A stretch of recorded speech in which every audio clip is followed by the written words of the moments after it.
Kiembu, Kiembu, Natata Nzambi Yamazulu.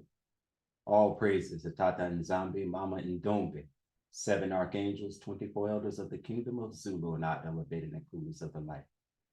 Welcome, family. I want to welcome to those of you on Zoom here, the community. Welcome, everybody. Glad to see you. Hallelujah. And to Facebook and YouTube. We are here bringing part 2. Who sold the Africans into the transatlantic slave trade? And we will be joined with NTI NGNINGONE. She will be joining us, and Mama Brenda will be presenting the lesson. Elder Jabulani is not with us, but we will be looking for him to return soon.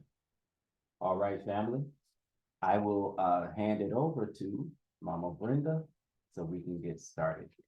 Add me as a additional host. CME family. To all of you on social media, we thank you for joining us. And as he stated, this is continuation of part 2. It's been a while. I think maybe about 3-4 weeks when we did the initial part 1 with Queen Ngone and myself. So we're going to continue part 2 and complete it. I'm thinking this will be it. I don't think it'll be a part 3. So have you given me? Yes. Okay. Ability to. So where is my PowerPoint? Okay. So share the screen here.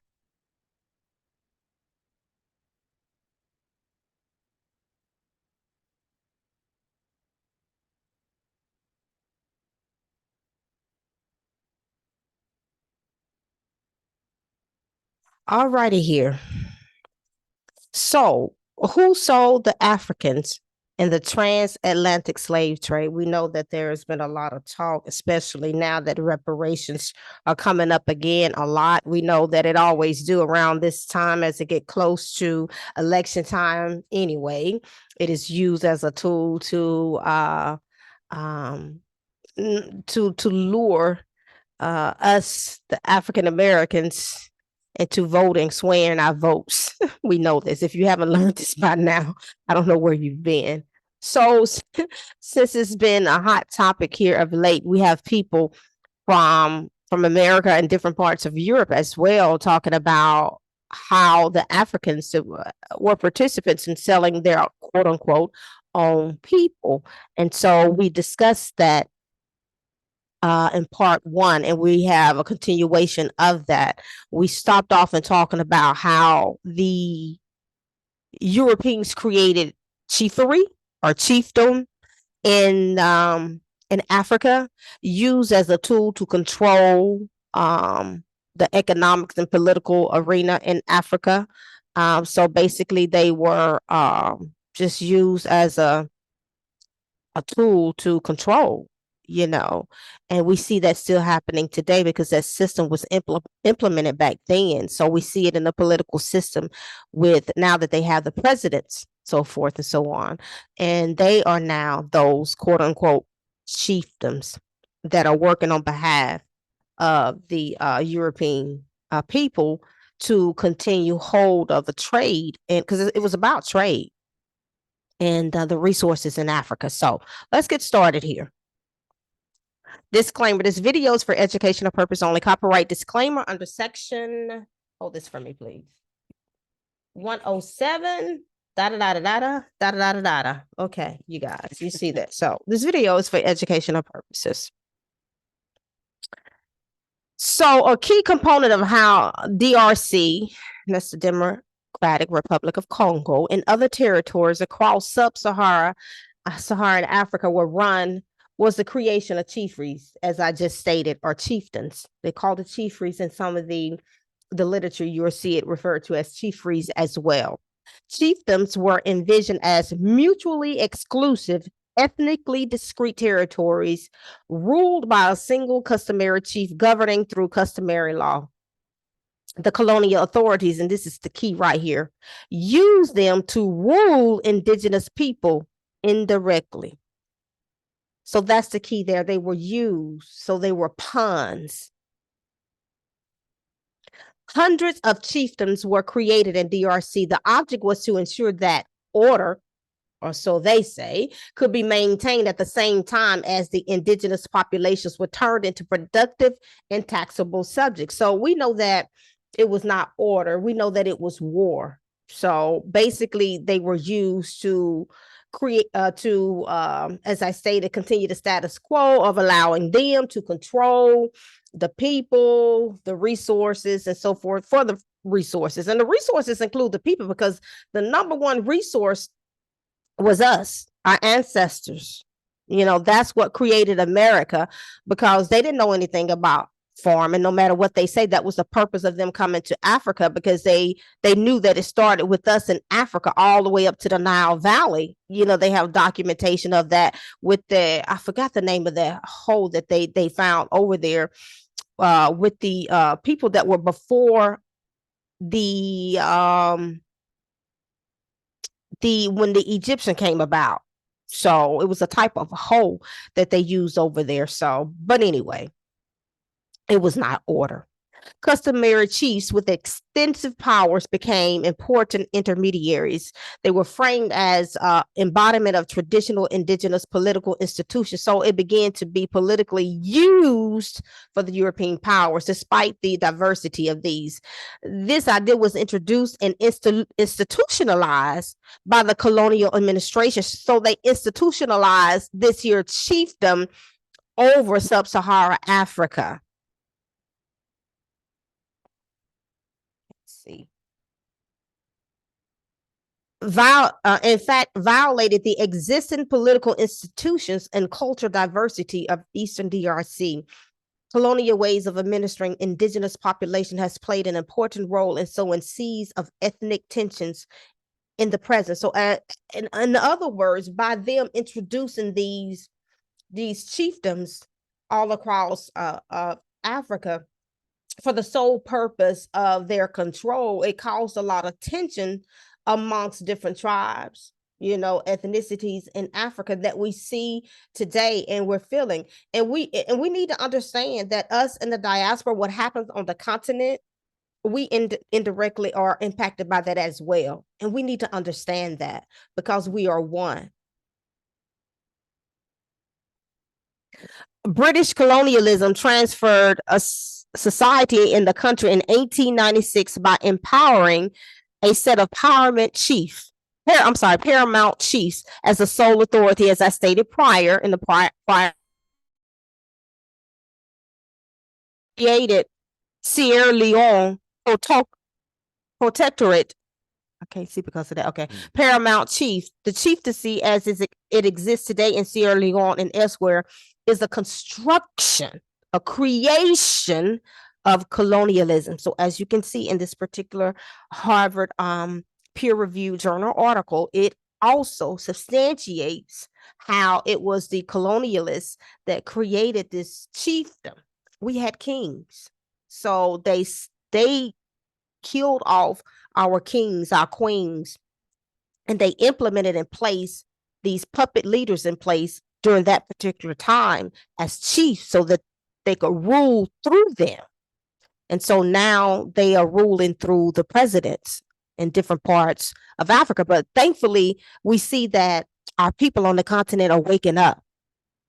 Colonial policies of indirect rule warped indigenous political institution, because we did have political institutions. They have, if you begin to research it, you will see how they talked about how extravagant our political structure was, our systems were, and how we lived.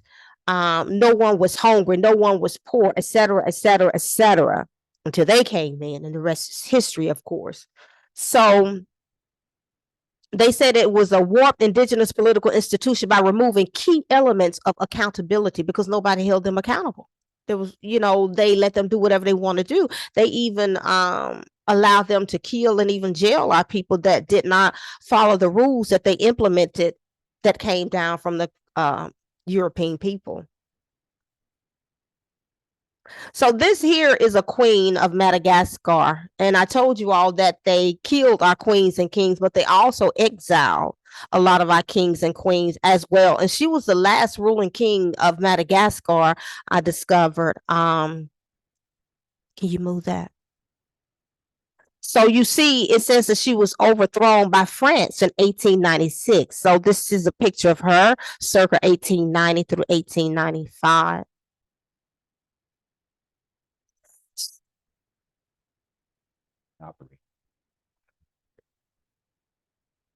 Sorry, y'all. So Queen Ranavalona III, the last queen of Madagascar, was feared by the French in exile in Algeria in 1895. She was exiled with other royals as well, which saw the end of the royal reign. And this is what happened because we had kingdoms in Africa, and I'm talking about in Africa and what they refer to as sub-Sahara Africa, which is really is the southern part of the Saharan desert. They said sub for political reasons and psychological reasons.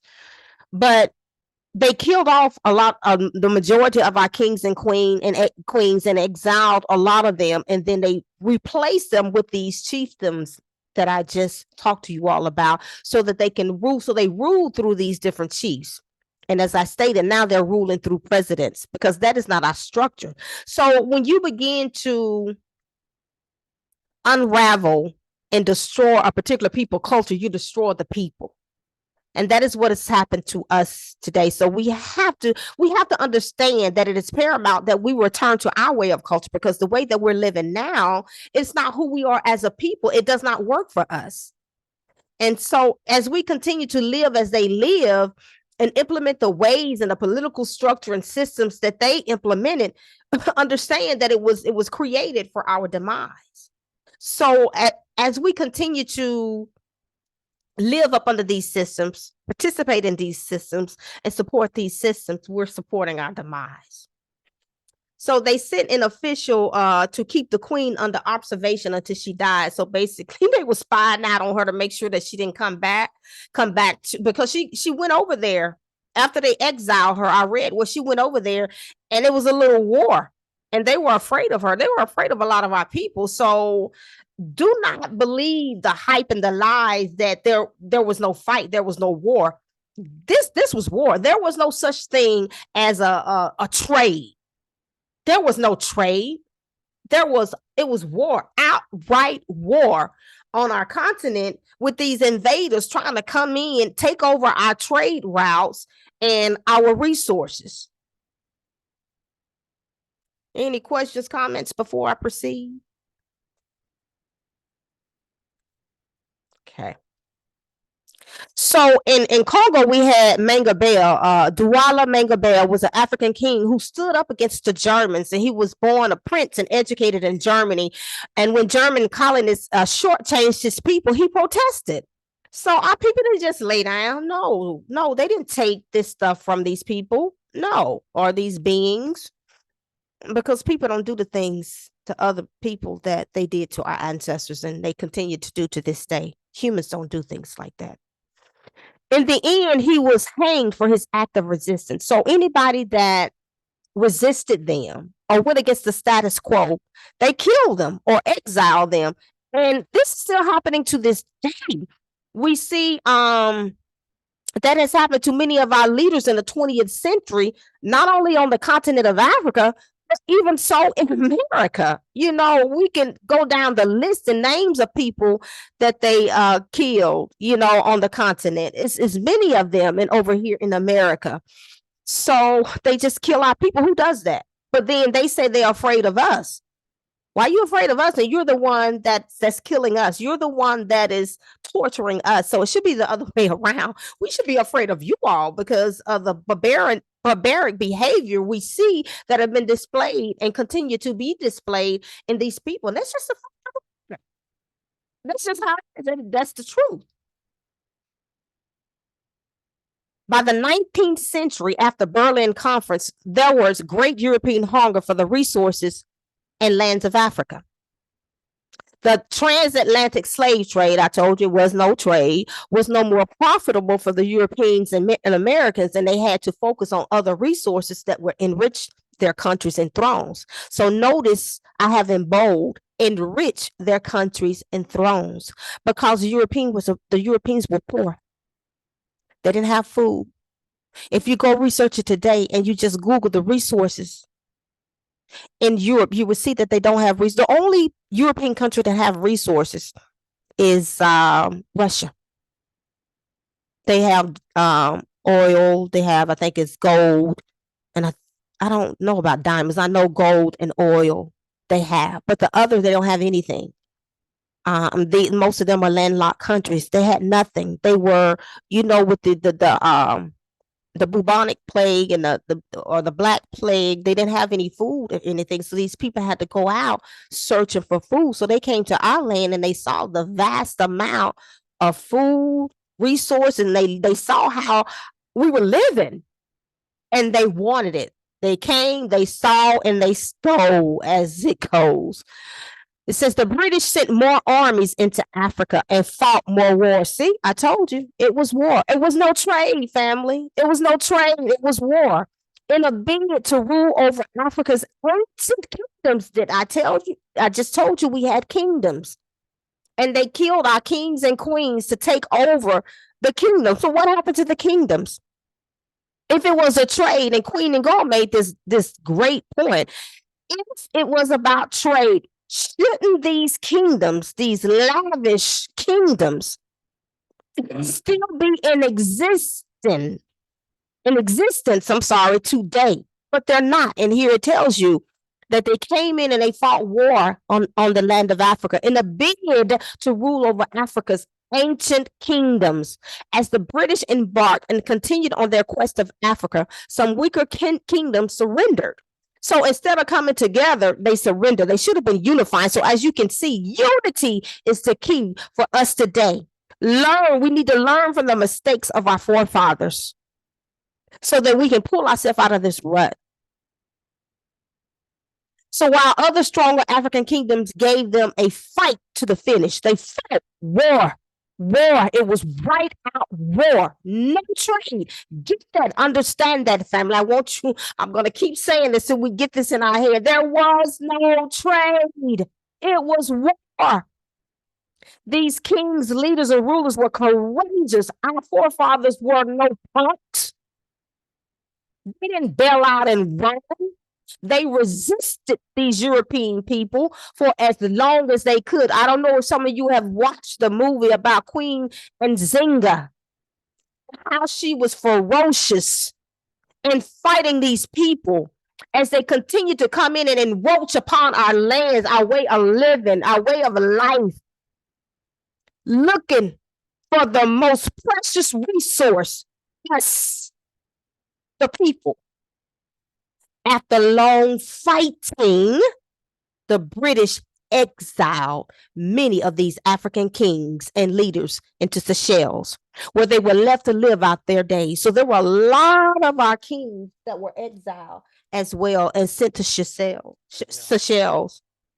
Before you go to the next slide, I was looking at what you have up here in bid to rule over Africa's ancient kingdoms. And that really get under my skin, because this goes to show the mentality of the Mundelis.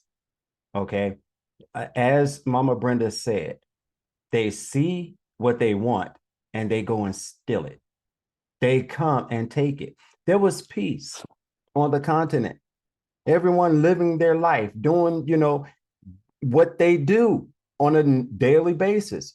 But you get these entities come on their land, see what they have, and cause war. Start fighting to take it. And you're right. This should not be called transatlantic slave trade because there was no trade. It should be called the transatlantic slave haul. because they hauled our ancestors off the land and took them, made slaves out of them. So even that is a lie. It's not transatlantic slave trade. It is not, because they didn't trade anything with our people. Nothing. I want to see the receipts, because these people have receipts of when they traded.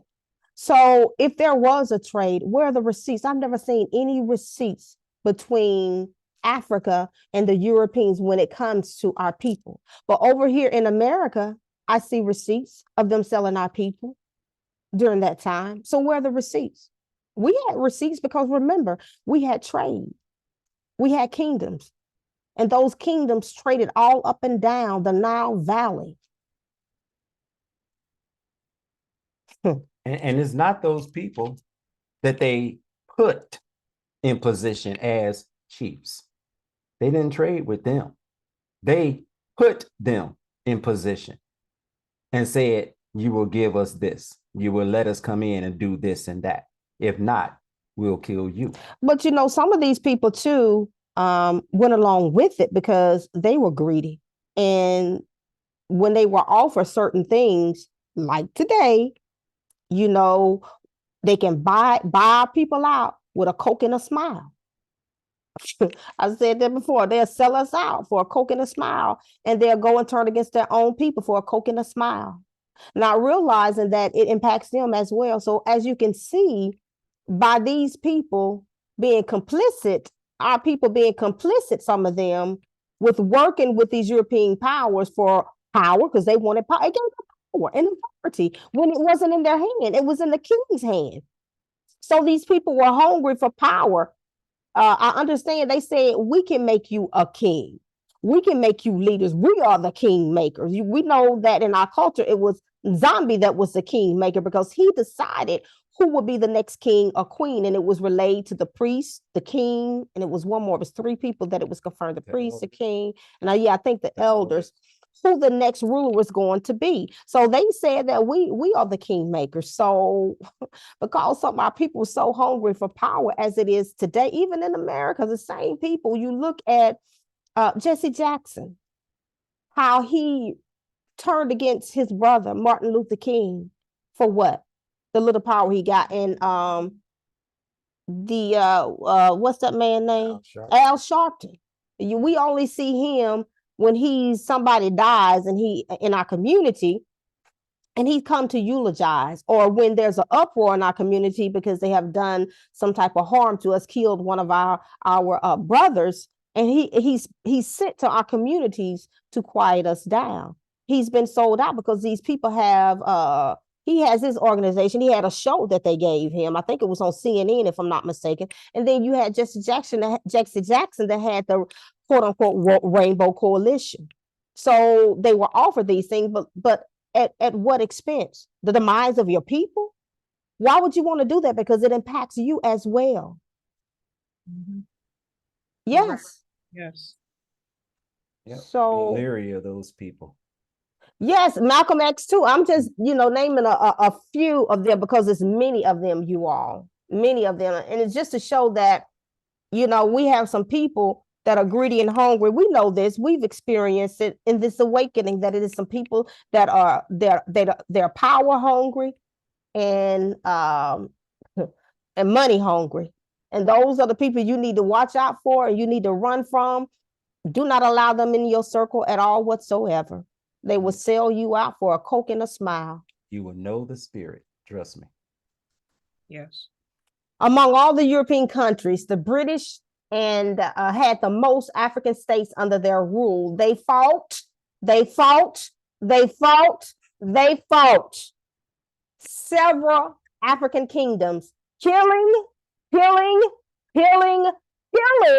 their rulers, their kings, their queens, and weakening their armies in order to what? To take control. So was there a trade? Doesn't seem like it was a trade that was going on. This doesn't seem like a trade to me. Where? I don't want to butcher his name. Babure was a Sierra Leone Leonian ruler, military strategist, and who led an uprising against the British in 1898. In January 1893, 7 years after he was crowned chief, they say, of Northern Sierra Leone, the colonial government instituted a hut tax in Sierra Leone. They instituted this hut tax all over Africa, you all. And I will say this, it was a means, because this was said in the prior teaching, part 1. So as a recap, our people were not working, for themselves. They were out on their land, farming on their own land, producing their own food, the animals that they ate, etc., etc. Because it was a king that was over the land, and he was the one that administered land to the people. So the more people you had, the more in your family, and more children, of course, the more land you had that was yours.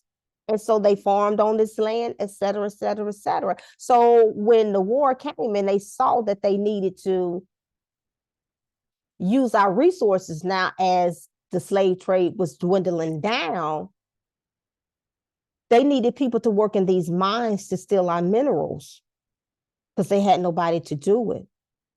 And so our people said, no, we're not going to do that. We're not going to work. So I'm going to show you their system, even in America, how that, I told you what happens on the continent, it impacts us in the diaspora. So I'm going to show you and prove to you that. So they gave them this hut tax, and our people were paying them in a form of the cows, the chickens, the produce, etc. And because the European people wanted and needed people to work in the mines, in our mines, when they saw these minerals over there, what they did was they said that, no, we will no longer take payment in that form. It has to be in the form of our currency. So they forced our people to come and work for them to get their form of currency to pay for their taxes. Now let's come over here into America and let's look at that system that they implemented on Africa and to see how it is today. In order for you to pay taxes, in order for you to live and survive as our ancestors did during that time, because of them implementing that, we have to work. We have to work for them and their corporations to pay their taxes. What happens on the continent, it impacts us in the diaspora. We need to wake up and understand that. So that was another form of slavery that they implemented, to have people to work for them, to enrich them. So essentially, we working for corporations, as our ancestors had to work for them during that particular time on the continent, it was a form of slavery to empower them and to enrich them.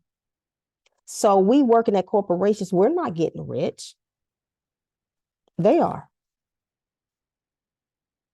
Most people live paycheck to paycheck, and they're 3 paychecks away from being in poverty, from being homeless. So they set up this system, this horrible system of slavery that still exists to this day on the continent and in the diaspora. The following African kings were exiled by uninvited British Europeans, for not allowing their kingdoms to be colonized. So I told you, either the one, they kill them or they exile them. So this is the first picture you see is the king of the Ashanti Kingdom of Ghana, and the second one is the king of Uganda, that used to be Buganda, now is Uganda. So these kings were exiled. So a lot of kings and their children, some of the kings and their children were even sent over into the Americas, into the diaspora. So I've told you all, we used to hear as children that we come from royalty. We didn't think nothing about it, of course.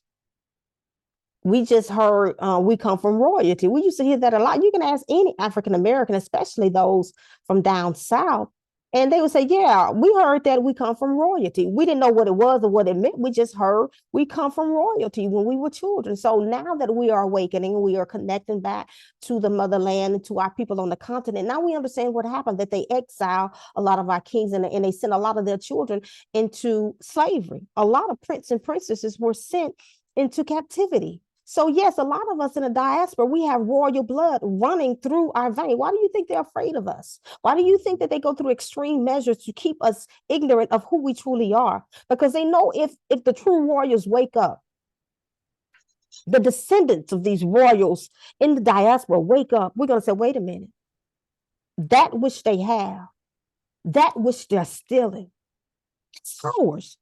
That land is ours. Those resources that they've taken away from our people on the continent and us, all that should be us ruling over there. So they are afraid of us. They are afraid of the diaspora coming home. I am starting to see more Europeans speaking out against us returning home, because a lot of us are returning home on the continent. And they're speaking out. I'm seeing them speaking ill of the continent, but yet you have a lot of them over there. We seen them when we went over there. I told my mom that. I said, they show you all this, our people over here in America, all these negative things about Africa, but yet it's a lot of them over there. We saw them when we went over there, living their lives as if it's nothing, but they try to say things and show things in a negative manner to keep us from coming home, because they know it's over, you all. When those 2 6 come together, unification is the key. We need to understand that. I don't understand why we are so enthralled with the things of Europeans, with the exception of unification, because they fought each other. You had them over there, the French, the British, the Gauls, et cetera, et cetera. They fought each other over there in Europe, but they came together for a common good and a common goal, and that was to take over the trade route of Africa. It was to take over Africa and its resources. So they came together. So why is it that you want to take the negative, but not the positive that's going to benefit us as a whole? Something's wrong with that picture. From a mental and psychological perspective, something is wrong with us to want to continue to emulate the negative things of these people that's causing our demise, and not take upon the positive things that will elevate us.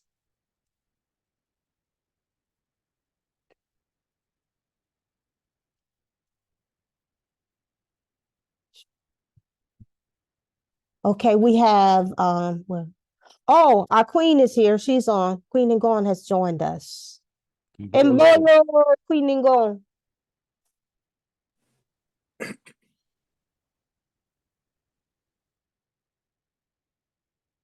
Is she muted? Is she on? I see she joined. I don't know. Bolwani, my dear people, I'm late as usual, but I made it, and I heard you going in. I'm loving it. Go ahead. Okay. I told you all it was no trade on the continent. Understand that.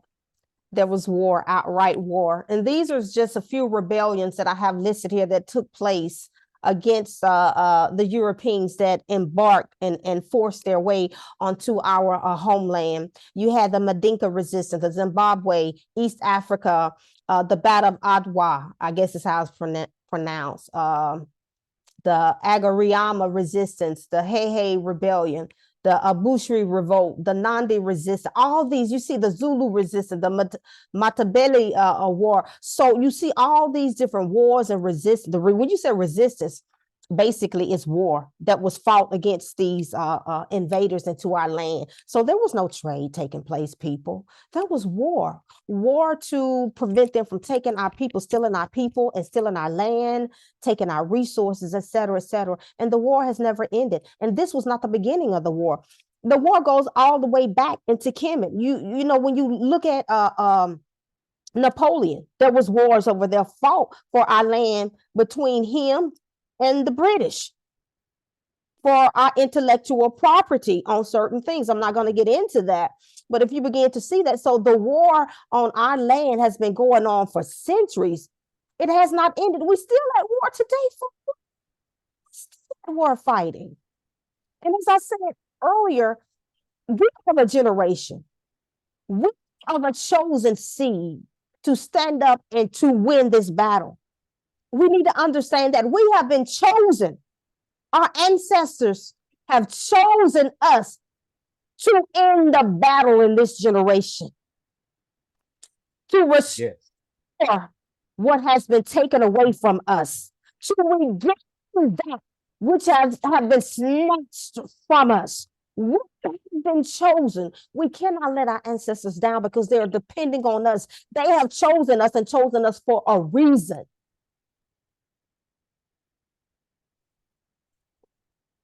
I'll move it.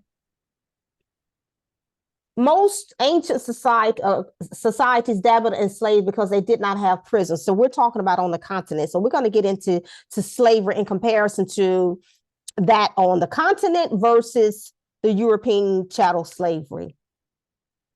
Because they did not have prisons, instead of killing the enemies captured from wars, external wars, because you have to understand, Africa is a continent. It's not a country. So you have different ethnicities, thousands of ethnicities with thousands of different languages and cultures and so forth.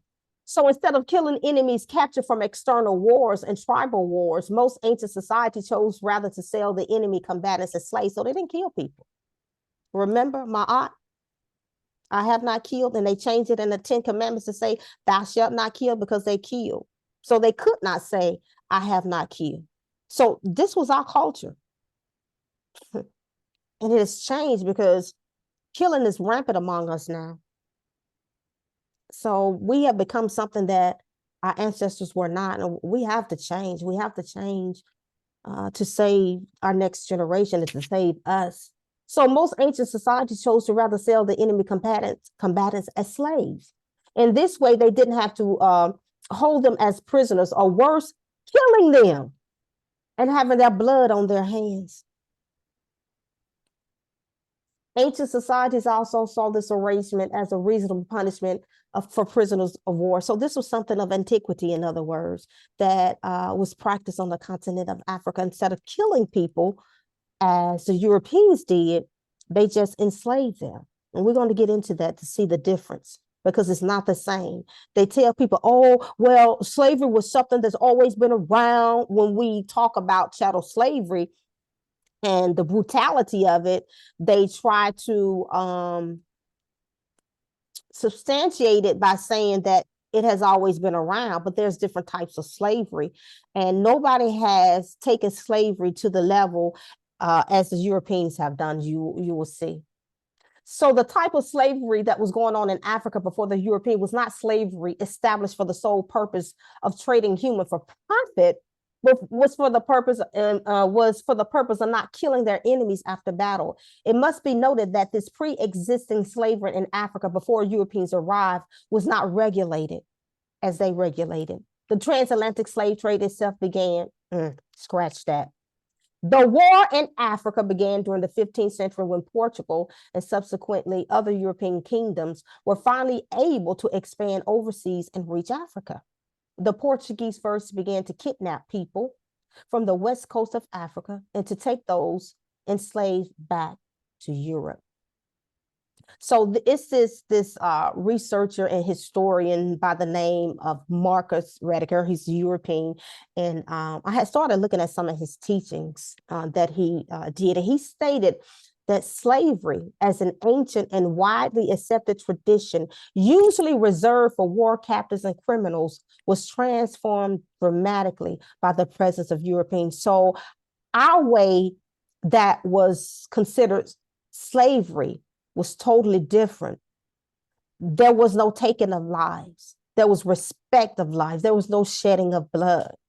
And he indicated that once these barbaric people came and encroached upon our lands, it drastically changed the presence and the way in which we practice slavery on the continent of Africa.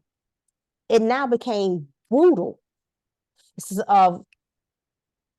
Why did the African chief participate in the transatlantic war? Knowing that African tribes already had a system of selling their enemy into slavery, the white slave traders were able to entice the African tribal warriors with money to rather sell their enemies to them. They would then turn around, because they sold them to other people. They were on the continent. They will then turn around and ship them to the Americas. Our people that were selling them, they didn't know what these people were doing with them in America. I remember it was Queen NGNINGONE telling me that they didn't know what happened to the people, their family that they sold, until they started getting TVs, I think around in the 70s. And I heard this also from someone in South Africa said the same thing. And they began to see us in America. They're like, whoa, our people survive. Our people are still there. So they have told us so many lies, family. And we have to unpack these lies so that we can heal and know the truth, because we have listened to the lies of the people that caused our demise, that the lies they have told us cause us to look at ourselves in such a negative way and to hate each other, even ourselves, and to participate in the demise of ourselves along with their systems. And so we have to change that narrative to heal ourselves and to save ourselves. So the Atlantic slave war instituted by the Europeans was not for the purpose of preserving the lives of those they captured as our family on the continent. The sole purpose of this new form of slavery was to exploit and trade the Africans as they were goods. So we didn't do this. They brought this on the continent and they did this. It was not our people. So that's a lie what they tell our people. Your people sold your people. So, you know, they halfway told the truth. And I think it was Elder Jabulani said that if a half lie is still not the truth. So it's a lie. There's no such thing as a half lie or half truth. It's all outright lie. So it says the sole purpose of this new form of slavery was to exploit and trade the Africans. I told you the number one, quote unquote, good was us, the people on the continent, because they needed us to enrich these poor. They were poor people. They didn't have nothing. So they needed us as resources to enrich them, as if they were goods, and they made huge profits, and also used the African slaves for hard plantation jobs that the European themselves, it says, couldn't do, but even wouldn't do. I will add that as well. So now we want to look at it. Now, I don't think I'm too far. I'm almost gone. Anybody want to add anything, any comment, question at this point? Queen NGNINGONE, do you have any? I will add something. Uh-huh. Mbolo, my dear people. What she said is very true. You're looking at a descendant of someone who entered the royal family as a servant. I share the history of my ancestors. This is let me look at you. We are not playing here. So I share the history of my ancestor. All right, when I was crowned queen, of course, you go through the initiation process and everything, and you now get access to the record about the history of our people. My ancestor came into the family, his generation 6. So he's king 6. He was in blood of the royals. The story goes that according to the recording, the oral narration of our people, king number 5, at that time, his name was Astamanvi. Him and his brother went in the woods. And when they went to the woods, they were hunting. They found 2 men wandering on our land. So at that time, the persecution of Africa, they already have pierced through the West Coast, meaning in the central side of the land, we hadn't really been affected yet. We already heard that things were happening there, that the pale-faced people were over there reaping havoc. So the king brother said there could be enemies, there could be spies from, enemy tribes, because we were being poked. Where we settled, there were other tribes there who never welcomed us. All right. So, and then my ancestor, the king, he said, no, we don't even know what they're running from or who they're running from. They don't speak our language. But he was a young guy with somebody else who seemed to be like his assistant. And the oral narration of our people said that the king said to his brother, we're not killing anybody. I suggest you take one as a servant and I take one. So basically he was a servant, what is called slave per the European. Our system of servitude is 7 years. After 7 years, not only while you're working, you have a compensation. You don't work for free. They give you something. They always give you money for your upkeep, like we say, and food and lodging. But after 7 years, your master, during those 7 years, number one, he is to train you to a trade. So whatever job you were doing for him, he can help you set up a business once you're done. So after 7 years, he is to cut you loose and give you his share, your share of what is due to you, like a lump sum of money. In many cases, they're the one marrying a wife for you. When you see a young lady you want to marry, your master, your king, the king, he's going to pay the dowry for you to have that wife. So long story short, after 7 years, the king told my ancestor, you're now free, you can go. He had become one of us. He had learned our language and everything. And my ancestor told the king that I don't wish to go because in you, I have found a father. You treated me so well. So I have found in you a father. So I'm staying in the house of the fount if you will accept me as one of your own. The story continues as the blood royal were like, heck no. Okay, before I even get there, he hasn't even been crowned king, because you're looking at his descendant. So we still like king number 5. So king number 5 took him. King number 5 was not a polygamist. He only had one wife. And with his one wife, they had 2 daughters. Back then, they were not crowning females, women anymore because of what happened to us in Egypt. When they were crowning women and they allowed them, whether it's a Bantu like ourselves or a foreigner, it was very hard to manage because we lost Egypt because of that. Those of you who know the story of Nefertiti, okay? Akhenaten wasn't Nefertiti's husband, that was her father. So Nefertiti's mom had two daughters. One of them, one of them married a European, a Babylonian or whatever.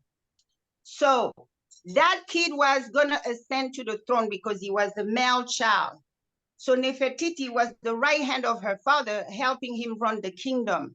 So do you know that when Nefertiti died, the nephew who was supposed to rise into the grandchild who was supposed to rise to power, his own father, the Babylonian, murdered him and took over.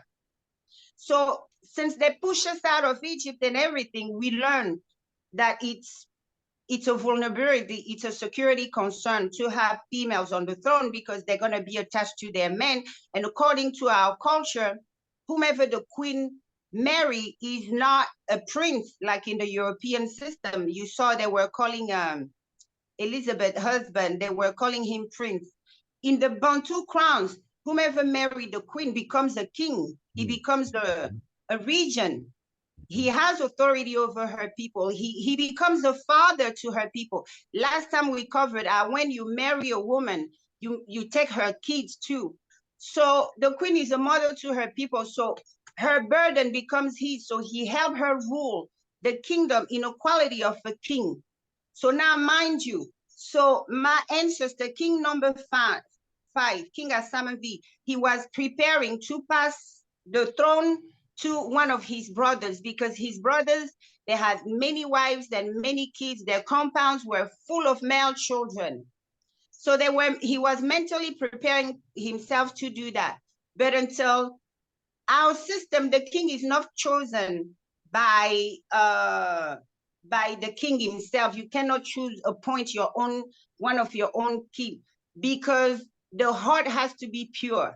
A king has to be pure in heart, pure in intention, and he has to be brave. He can't be no wimp. So a lot of things come to play, right? He has to have the ability, the capacity to love his people and be ready to die for them. Push come to shove. That's why Nzambe choose the kings. And how does it happen? Nzambe comes to you. He comes to you, he said, you are, and Nzambe go to the priest. The priest gonna get the notification. A third person who get the notification is a family member. So the king was told that the next king to our lineage, to the found crown, was the boy in his house. Because at that point, he was no longer a slave. He was no longer a servant. He was a son. Yeah. My ancestor had adopted him. So the priest got the same notification. They said from him, from his lineage will come the one who will help restore us, gonna help restore our people, that because the prophecy came already that we were gonna fall if we don't unite. But from that fall, we were going to rise again, because unity was just impossible, just like it is today. People were, clinging to their tribes. And then what happens? My ancestor was like, I can't even deliver the news to my brothers. They will think I'm trying to keep the crown in my house. They will think I'm lying. The priest stood by him. The priest said, we will do as Tata Nzambe and Donkulu told us, or we will cease to exist if we do matter of politics, matter of blood. So do you know what the blood royals did? They said, no way. No slave will rule over them. But guess what? He was crowned. And 2 kings after him, we got invaded. So the blood royal who left the royal family, they thought, oh, because their blood, The matters of crown, when I tell you guys about the covenant, is a serious matter. So they went away. A part of them went and moved to what is now Port-Gentil. Another part went and moved what is now called Mindic in the north of Gabon. After years, they noticed that nothing was working for them. Their crops were not growing. Their women were barren. If they have a child, maybe 1 or 2.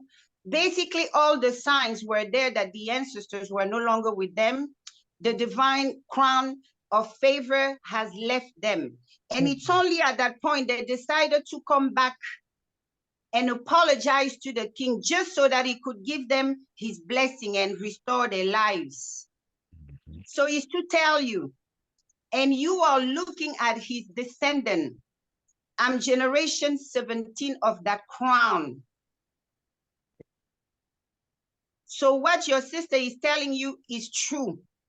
From slave, the African standard of slave, you could arise, you could rise to the throne of a kingdom.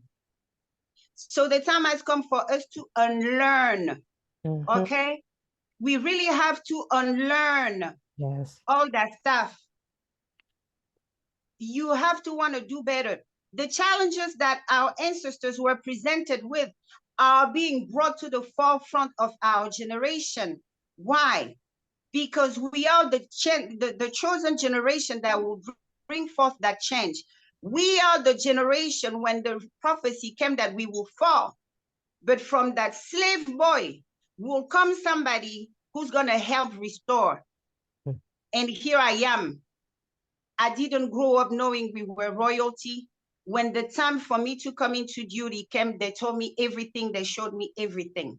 We are indeed the chosen generation. We are indeed the generation which must pass the test our ancestors failed. Yes. And what led our ancestors to fall, it was the lack of unity. The kingdoms, people were too tribalistic at that point. So it's going to be up to our children in America to choose to heal. It's a choice. We can talk about unity, all we can talk about, but when people are bound to stand on their belief, I'm sorry, but at that point, we will go for a separation because we have a job to do. Yes. We have a legacy to uphold. We have ancestors to honor. We have a land to fight for. We have a culture to protect. We have next generation. We owe that to. Other than that, why are we having children? Yes. For them to come and be a modern slaves? Mm. Ah, That's what I wanted to add. If, you know, it helps some of you understand why she said what she said, that it's true. I'm the living proof. And yes, I'm a royal. Yes, they gave me all my weapons. Yes, I whoop people like a king does. And ain't no telling. My ancestor, the recording said the guy who was with him was like an helper, an assistant to him. He could have been a runaway, you know, prince from another kingdom. Who knows? But royal blood doesn't get lost. mm-hmm. We know that much. Whatever would push him out of his father's house, he walked into a king's house and he became family member of that king. And he was chosen. Yes. You see, he was chosen. So the Chosen. covenant is serious. When you, the covenant, that it doesn't matter if your blood children cannot fulfill the job, but you have adopted a child who can fulfill the job, who has the spiritual requirements, you know, the emotional, the everything. Guess what? The crown gonna go to that one, because the covenant gotta go on. It gotta go on, whether blood wants it or not. You understand? Mm-hmm. This is serious matter. That's why I'm telling you to drop all these beliefs, because these beliefs, they were taught to you for a purpose. They're at war. I can't say they were at war. They're still at war with us. I see. So they will disarm and take anything and mess you up. You have to understand it's a psychological warfare. Just like they fought us physically, they restricted our freedom. They were cutting our limbs in the Congo. That was our resistance not to work for them. Our fathers were lined up. Such an act of courage. The Congo River, they said that when they would throw the bodies, the Congo River water would turn red blood. Mm. So when I see some of these idiots going around, they weaponize everything. Our people have become worse than those who taught us cruelty. They use these words as weapon. They weaponize it. Someone like me, I will stand defending the honor of my forefathers. They died for me. And it makes me angry. Our ancestors could have disappeared and relocate somewhere and be incognito. But no, they died. Mm-hmm. They chose to make me orphan, trying to defend you. And when I come here, what do I get? Oh, they sold us. Do you know how it makes me feel? I go back to that dark place and I start cursing all of those who come and throw that on my face, because I had to become orphan. They chose you over us. You don't see that. They knew they were not going to win that war against guns, cannons. Nevertheless, they chose you over us. Our mothers stay so unprotected. Nobody to protect them. Their men are all gone dead. We were left alone, orphans. So when I come around and I see these idiots, because they refuse, it hurts. But it has come to a point where we have to get serious with the matters of our future. We can't try to force people to become part of us. And this is a call to unity. Those who don't want to unite, we will have to separate from them and carry on. We have a job to do. We are chosen to restore our people. Those of us who view us as people, then so be it. But what they don't know, one of them uploaded a video when I just came to the scene. She was talking about,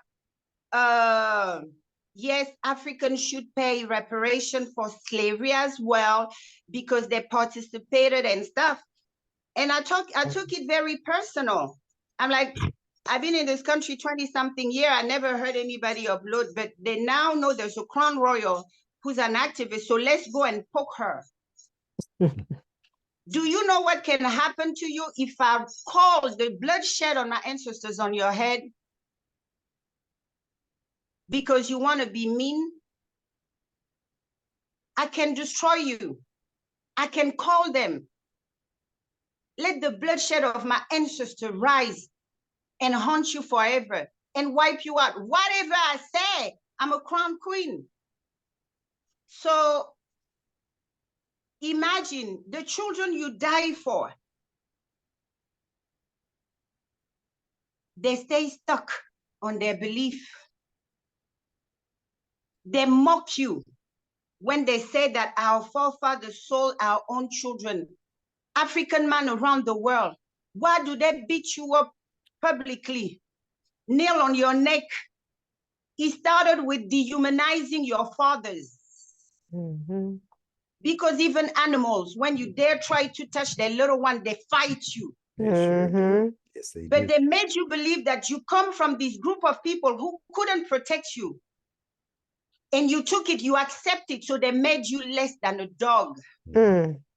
And the treatment they have been, afflicted on us is a testimony of that.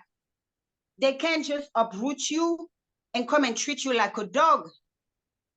They had to start piecing and shedding on the legacy of your forefathers, on their reputation, on what they did by building up lies. But we give energy to that warfare by believing these lies and acting accordingly. Yes. We're giving them spiritual nuclear power. When we do that, you're telling the world, I'm a dog. The people I came from sold me. But it's like, okay, that was a crime. Now let's use intellect. There's a motive behind every crime. What was the motive for the richest king on earth to sell their own children?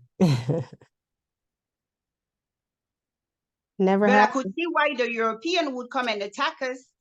Mm-hmm. Their system, their All feudal system, meaning their kingship, their royalty, it was nothing like ours. Ours, the king ensured that every family member got a big piece of land. And the more children you have, the more land the king will give you. The king encouraged people to grow wealth. In the European system, the lands and everything belong to the royal family, just like you still can see in England. They say that these people have millions of acres of land. So everything was for the kings, and the peasants were starving. In Africa, we didn't have peasants. We had the understanding that we are all royalty, being the seed of Yakuba, who was the king himself.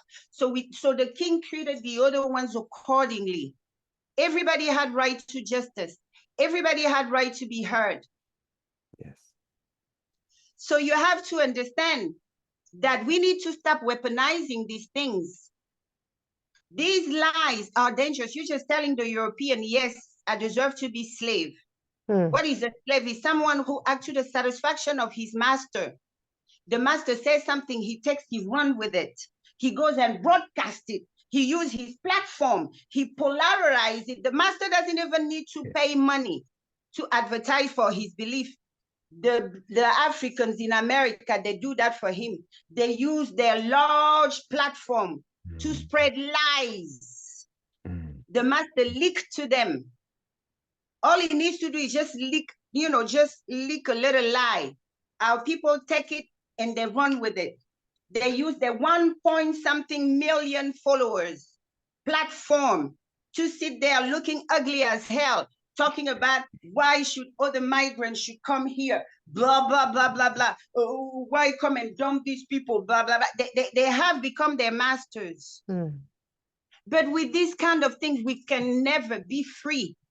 Let me just tell you that if our people in America push that agenda, please stop having children. Please stop, because we're producing slaves, future slaves. Yes. Wow. Yes, we are. Wow. Yes. So that's what I wanted to add, my dear sister. Please continue. Yes. I want to quickly go here because we know that our identity has been usurped by a group of people from Eastern Europe that said that they are the people of the book. Notice how she said in our culture that after the 7th year, the servant that they want to call slave, but if you look at it and you heard her, you clearly see that they were not considered slaves. If you can go to the rank of being a royal, and this is in part of my slave too, I mean, on my slide also what she stated, how you can rise to the rank of a royal as being a servant. Clearly, that is not someone that is considered a slave. So their concept.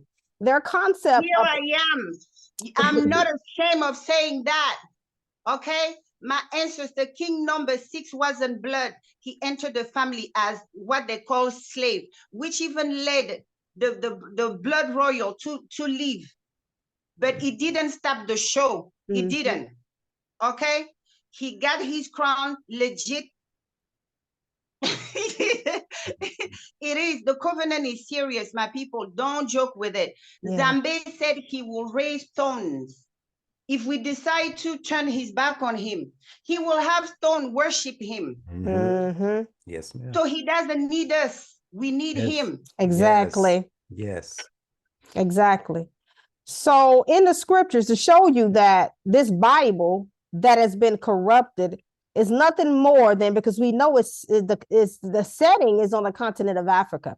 So if the setting is on the continent of Africa, then the characters in this book, these books, is Africans, right?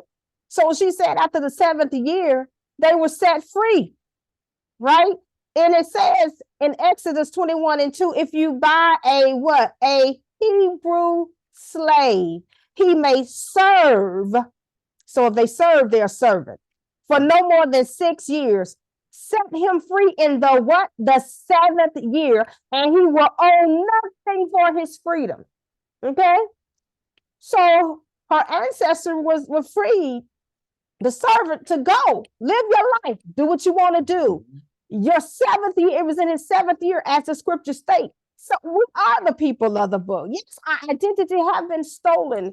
We are the chosen. And another thing, another key important thing, unlike what they did to our people in America, after they set them free, they just told them, okay, go, leave the plantation. Our people had to make do with whatever they had, with the clothes off their back, they kicked them out. After generations of serving them, not a kobo, they didn't give them a dime. Nothing. In our system, your master will set you up. He will help you set up a business. He will give you a piece of land. He'll give you something. You understand? Yes. So there's no comparison. None. And we need to stop trying to mingle and try to think the European way of slavery. Oh, that's what you guys were doing in Africa. Oh, Not so. No. Not so. Not so. In fact, they gave money to those slave owners when they supposedly set our ancestors free. We're not free, though. We have to understand that the Constitution says emancipation with the exception of a crime. Hence the reason they came up with the chain gang, and which morphed into this penal system that we have today, which majority of the people that are in these penal systems are African Americans. However, their statistics says that the ones that commit the most crime are European. So make sense out of that for me. The most people that are in prison are the ones that are not doing the crime. Make sense out of that, people. So the slavers, they gave us a facade. They paint America, the American dream. They think that to entice people to come here. There is no American dream. We don't even own the property, the land that we have. You have to constantly pay tax on it. That's not so in Africa. It was not set up like that on our continent, but they did here because they want to continue to siphon from you and to keep you enslaved. So we're getting off. I'm getting ready to get back on. So I just wanted to add that to show you in that particular passage, our culture is right there in the Bible. We are the people. It says slavery was not automatically passed from parents to children as it was with the Europeans, often gained freedom before the end of their lives. As she mentioned to you, at times they even became equal family member to those who once they were servants to. I'm not going to say enslaved because they were servants. Shadow slavery regards humans as a movable article of personal property. So they were not looked at as property on the continent with our family, but the Europeans looked at them as property, like to a commodity to be used or traded away. African people abducted by the Europeans were considered property that could be sold, traded, or even inherited. So they had in there, I have seen in their documents where they pass on those that they had enslaved to their children, like they were relics or something. We can do this, so you can, there's no way that you can compare the servitude system that we had on the continent of Africa. That was to the European. That's a slap in our ancestors' face to do such a thing, because these people were very brutal in the way that they treated our forefathers and what they did to us. To sit up here and say that your own people sold you. Ask yourself today, if you are a parent, would you sell your children into slavery? The only people that would do such thing is somebody that is on drugs, their mind is fried, they are not capable of thinking clearly. We wouldn't do that. This is as that master saw fit. Whereas these enslaved in African societies were still seen and valued as human beings. But the European chattel did not see us as human beings. They saw us less than. It is still in the Constitution that we are less than. We are not, quote unquote, a whole human being, still today in their Constitution. And you wonder why we are still marginalized, why we're still treated with disdain, why there's no justice when they kill our sons, our brothers, our sisters.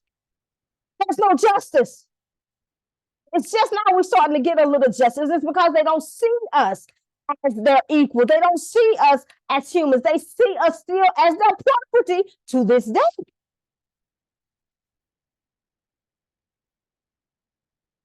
Enslaved peoples in African societies before the transatlantic slave trade, America's Black Holocaust Museum. This is where I got this from, and that is the research. You can the website. You can go look at it. It's a pre-captivity African people, like all other people across the globe, live within class-based societies. Slavery in Africa before foreign enslavement was drastically different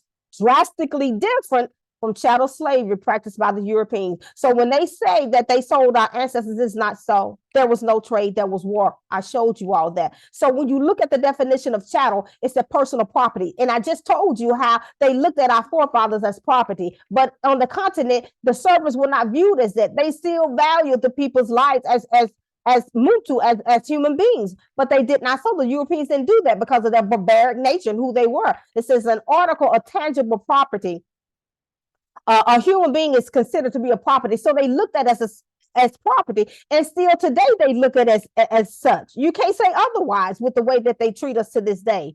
No slave system should be considered the lesser of two evils. Enslaving fellow human is a malicious practice, unacceptable in every form and variation. However, it is important to realize that the transatlantic slave trade as a system was unlike anything the world had witness.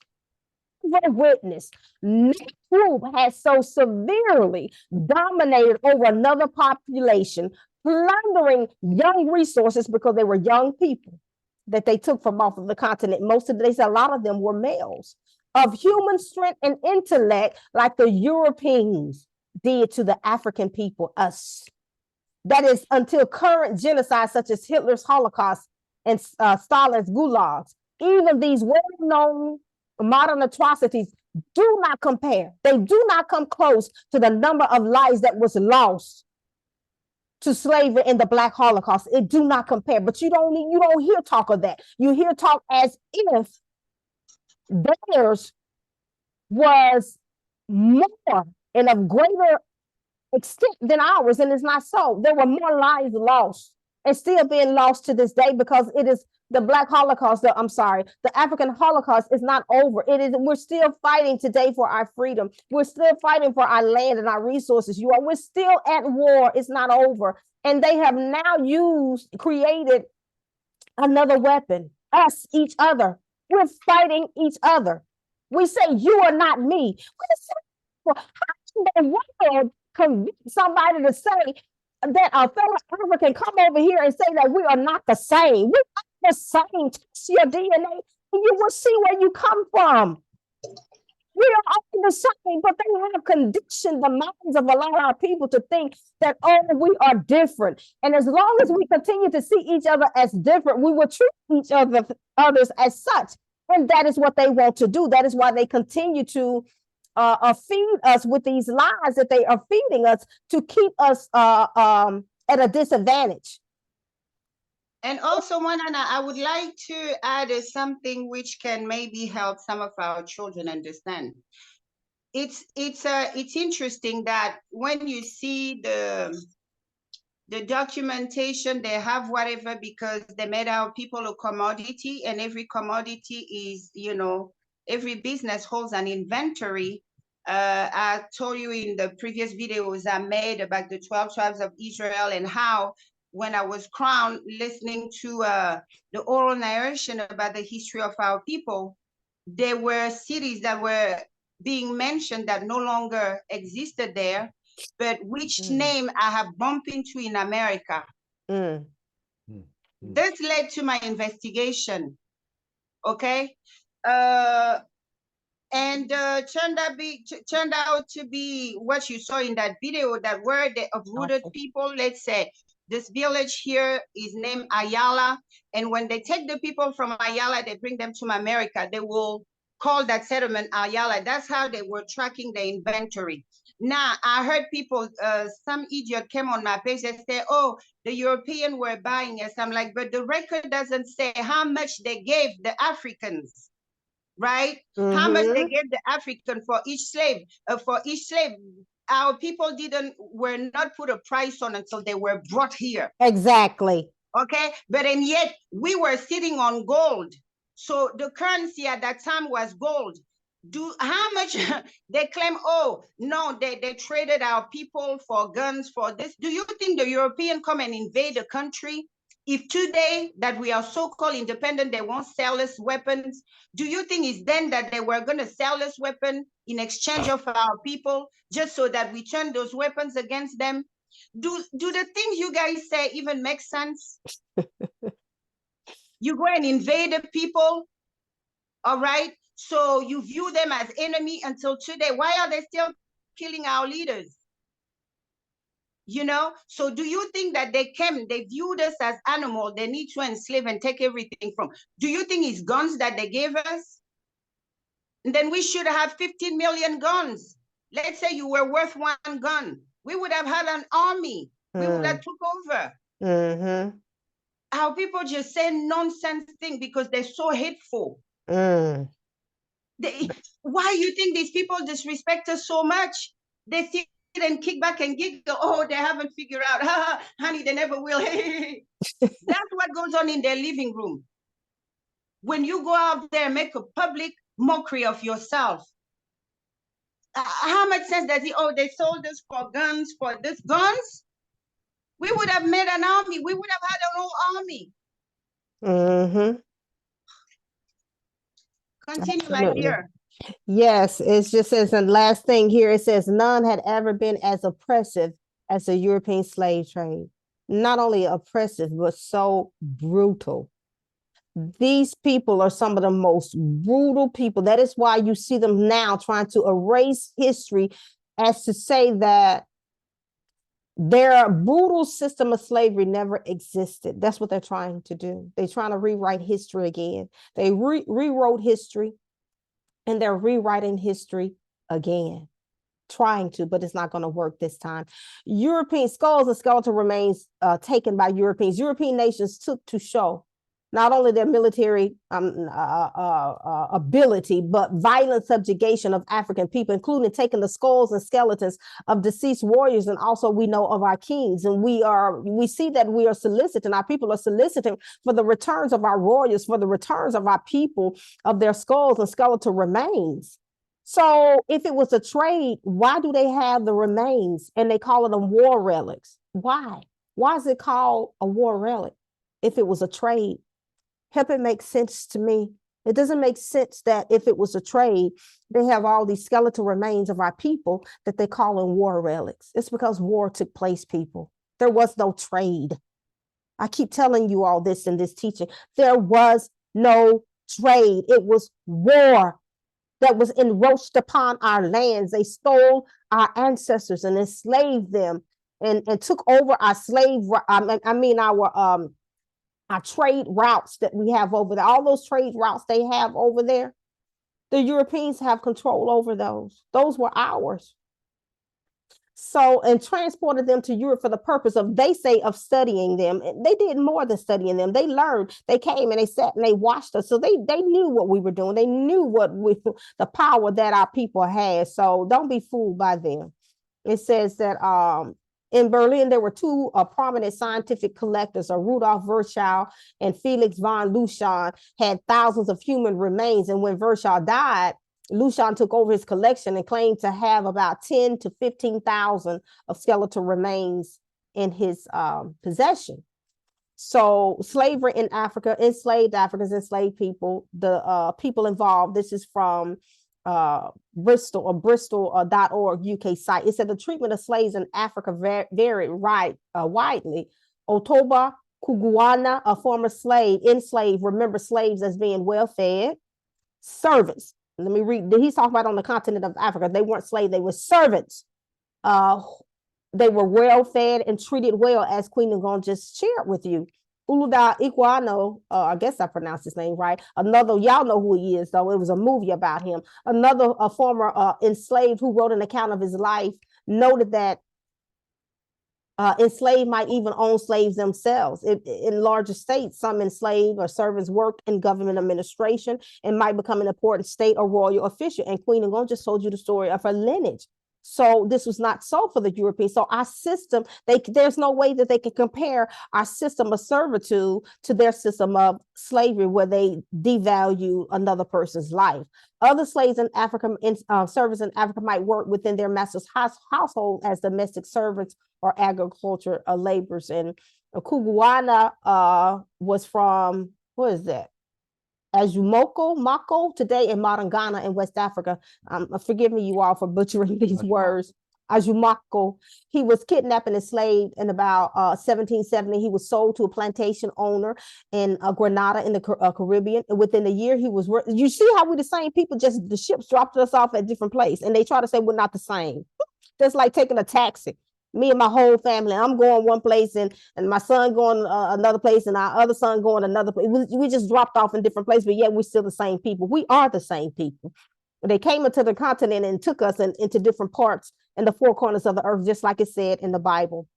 He was purchased by Alexander Campbell and brought to England. In 1788, he was free. Whether it was a gift of the owner or he bought himself, they claim they don't know. I guarantee you they do know. He wrote his autobiography called Thoughts and Sentiments on the Evil and Wicked Traffic of the Slave and Commerce of Human Species. So he was talking about that in regards to the Europeans, because he said, and I told you prior what he stated, that it was not so like this with the servitude systems that they had in Africa. The one that the Europeans had was totally different.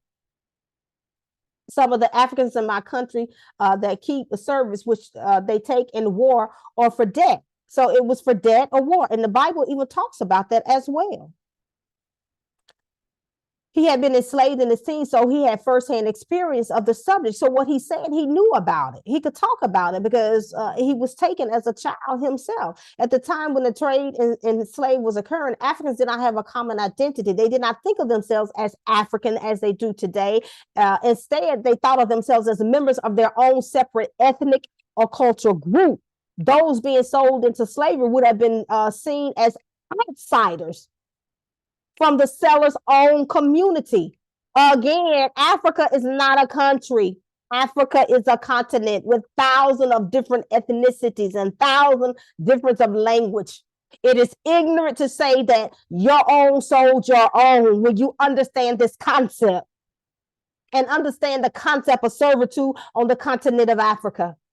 Ignorant. You're showing your ignorance to speak and spew such ignorance.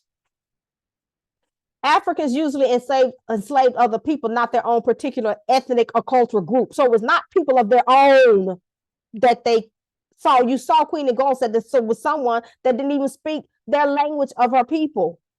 that someone that perhaps may have come from royal lineage because he had a help with him.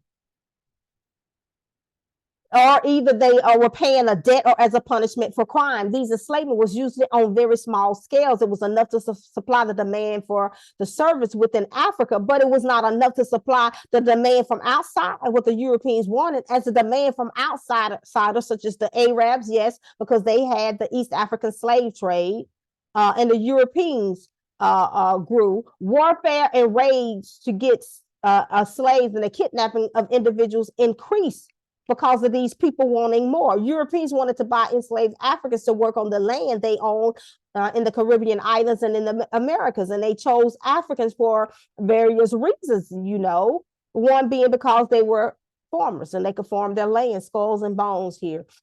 I had touched on that a little bit. It said Europeans sent them to Berlin, thousands of skulls, war relics, they call them. Skulls were taken even out of burial sites.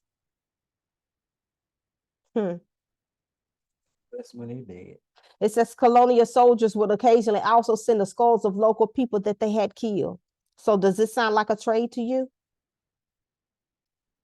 Pressure is growing on Germany and the UK to return African skulls taken as trophies and for discredit racial research more than a century ago. Namibian tribal leaders have visited Berlin to collect skull of 20 compatriots who died under Germany's colonial rule. Again, does it sound like this was a trade? German scientists took the heads to perform experiments on our people, trying to prove that we were inferior to them. Oh!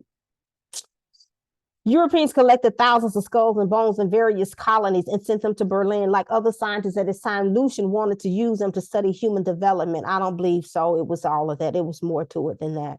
5,500 remains of Lucian's collection still exist to this day, and they're owned by the Prussian Cultural Heritage Foundation, which runs a number of museum archives and libraries in Germany. Thousands of skulls and bones are still being kept in Germany museum to this day.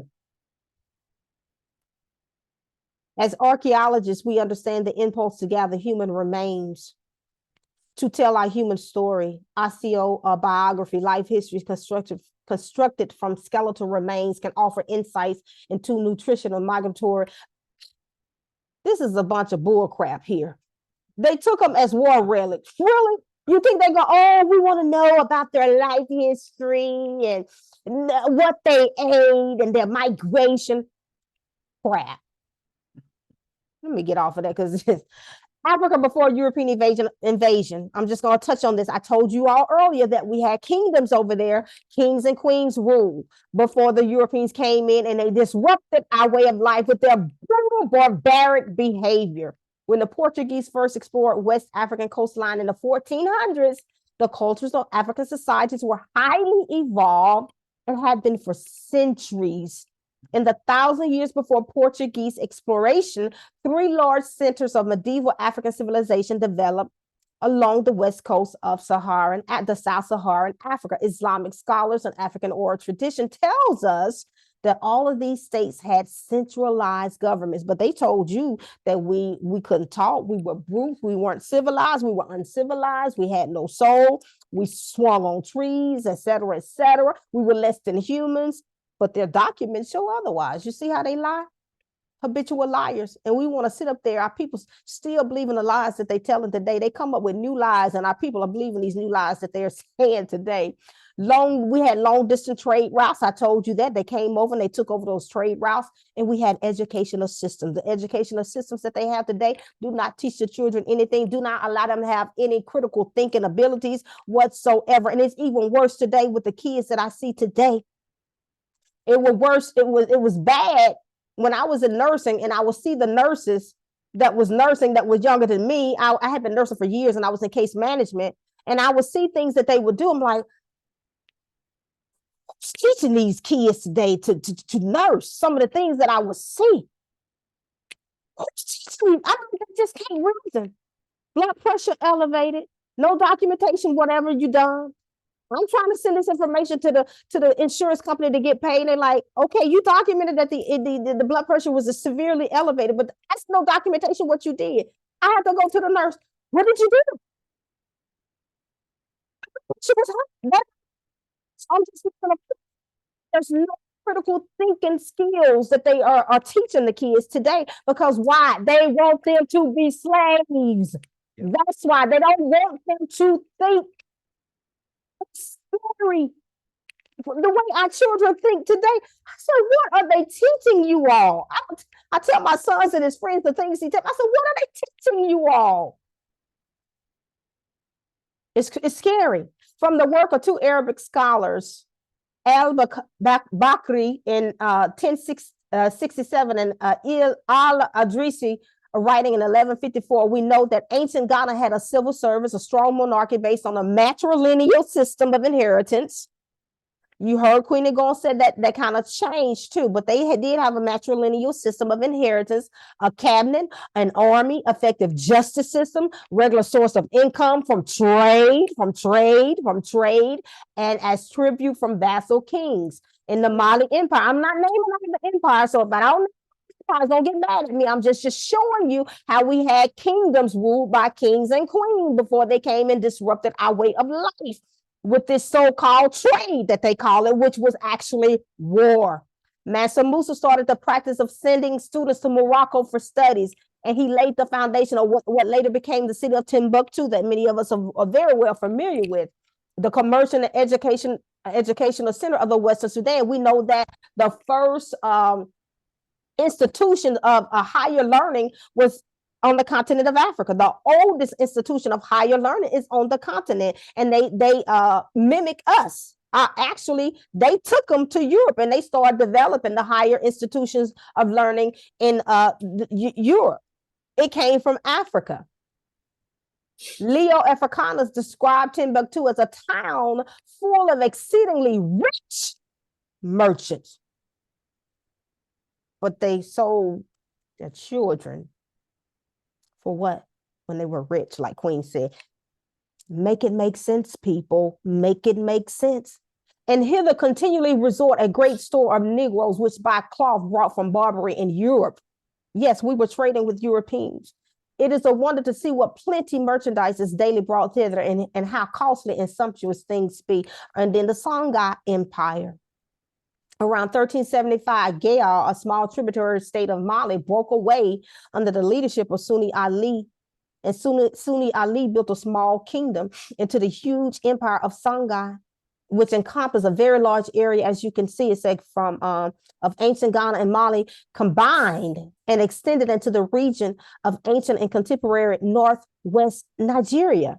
The Madinka, the Wolof, the Bamana, also called Bambara, and other people lived in the western reaches of the Songhai Empire. Hausa and Fulani people lived in the region that is now northwest Nigeria. All these cultures still exist today. The Songhai Empire, Sankor teachers and students came from all over sub-Saharan Africa and from Arabic nations to the east. Leo Africanus, an eyewitness, described Sankor University, which was in Africa. He said, here are the great stores of doctors, judges, priests, and other learned men in Africa, on the continent of Africa, but yet we were barbaric, we were uncivilized, so they say. And you believe these lies, okay, that are bountifully maintained at the king's cost. And so the king paid for his people to be educated, but yet you serve them. Hey, okay. Make it make sense, people. Make it make sense. Let's go to West Central Africa here. The Bakongo, or the Congo people, today 7 million strong, live in modern Democratic Republic of the Congo. The present division of their territory, modern political entity, masked the fact that the area was once united under the rule of the ancient kingdom of Congo, one of the most important civilizations ever to emerge in Africa was the Kingdom of Congo. For 300 years from its founding in the 1300s by Nzinga until its destruction in 1665 by who? Themselves? Other Africans? By those that encroached upon our territory. It was destroyed by the Portuguese war. Congo was an organized, stable, political, centralized society based on substance economy. The kings of the Congo ruled over an area stretching from the Quilu Nyeri River, just north of the port of Luango, to the river, was that Luje? How's that pronounced? Luje? Loe in northern Angola, and from the Atlantic to the inland valley of Kwango, a region more than half the size of England. That's large, y'all. Talking about the Kingdom of Congo. With roughly the length of coastline between New York City and Richmond, Virginia, and an inland reach equivalent to the distance from Baltimore to Lake Erie. Congo was large, you all. World War I and II were fought for European countries' sovereign power over Africa and her multitude of resources, and the war is still going on many levels. The First World War, World War I, was essentially a quarrel between European powers. Why? Because they wanted the resources of Africa. They wanted Africa, and they still want Africa to this day. They want the entire whole of Africa. They got the northern part of Africa, and our ancestors ran deeper down into Africa, and now they want that part, you all. So we're going to listen to this video a little bit, but I want to tie this all together because it is important that we realize that it is our unification that is going to save us. We cannot continue to go with the narrative that's causing us to divide ourselves from each other and saying that our brothers and sisters on the continent are not us, that we are distinct and different. I see them on TikTok saying this all the time. Oh, Black people, African American, we have our own culture. And do you not know that majority of that culture came from Africa? It's because you don't know who you are. Even in the church, the dancing and the prophesying and saying that you come up under a spirit and you begin to prophesy. All that came off the continent. The food that you eat came off the continent. But you said we're not the same people. The music, the rapping, that came from our ancestors. Terminology that we use. Yes, and the slang, how they call our slang in the South. That came with the cutting off of the consonant at the end of a word. That is how we talk on the continent, but we're not the same people, you say. We are one and the same, and we need to realize this. We need to stop allowing the psychology of the white man cause us to divide, because they're using us now as a weapon. And who was that that said that you can, when you begin to allow them to think the way you want them to think, you won't have to lift a finger. You won't have to do anything. They will do the work for you. That's where we are today. Willie Lynch. Willie Lynch. Yes, the Willie Lynch. Yes, thank you. So it's a psychological warfare, and it's real. You all know about the Pavlov and the salivating dog, how they conditioned the dog to, when he heard the bell, that he would start salivating. That's what they have done to our people. They have psychologically conditioned us to think that we are distinctly different from our family on the continent when we are one and the same. We're one people. What happened is they brought us over here. They took us, our ancestors, and brought them here in the Americas and Brazil and all different places around the world. And we've been over here for hundreds and hundreds of years. We lost our way of who we are as a people, and we took on the identity of somebody else. So they created us into something that we are truly are not. And so a lot of our people think that we are different when we are not different. People are using us as a weapon to destroy each other. The government, so to speak. So we're gonna listen to this video. This young lady, she's from Haiti. So let me know if you can see.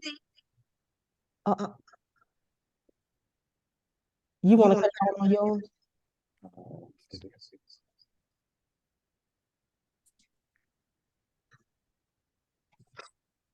Okay. Hold on. Because we work with two computers here, so. So she's talking about the identity of African Americans, that where they identify themselves as Black and see themselves, because they consider themselves as Black, that they're different and distinct from other Africans off the continent of Africa. Y'all let me know if you can hear it, please. You got to share it. Oh, they may be able to see it. Yeah.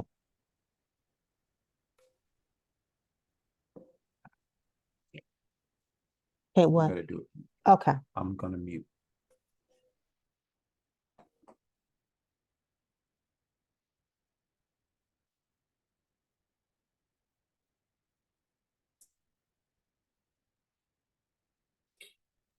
We're gonna listen to a little bit of it. I thought you muted.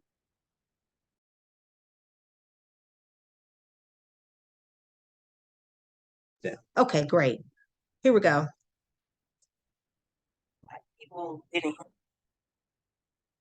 Here.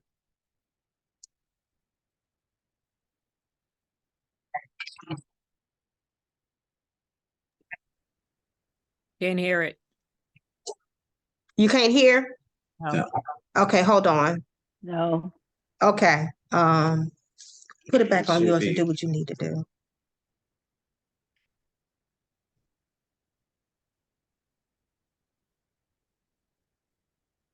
Let me know if you can hear it, okay? Go back to the beginning. Okay.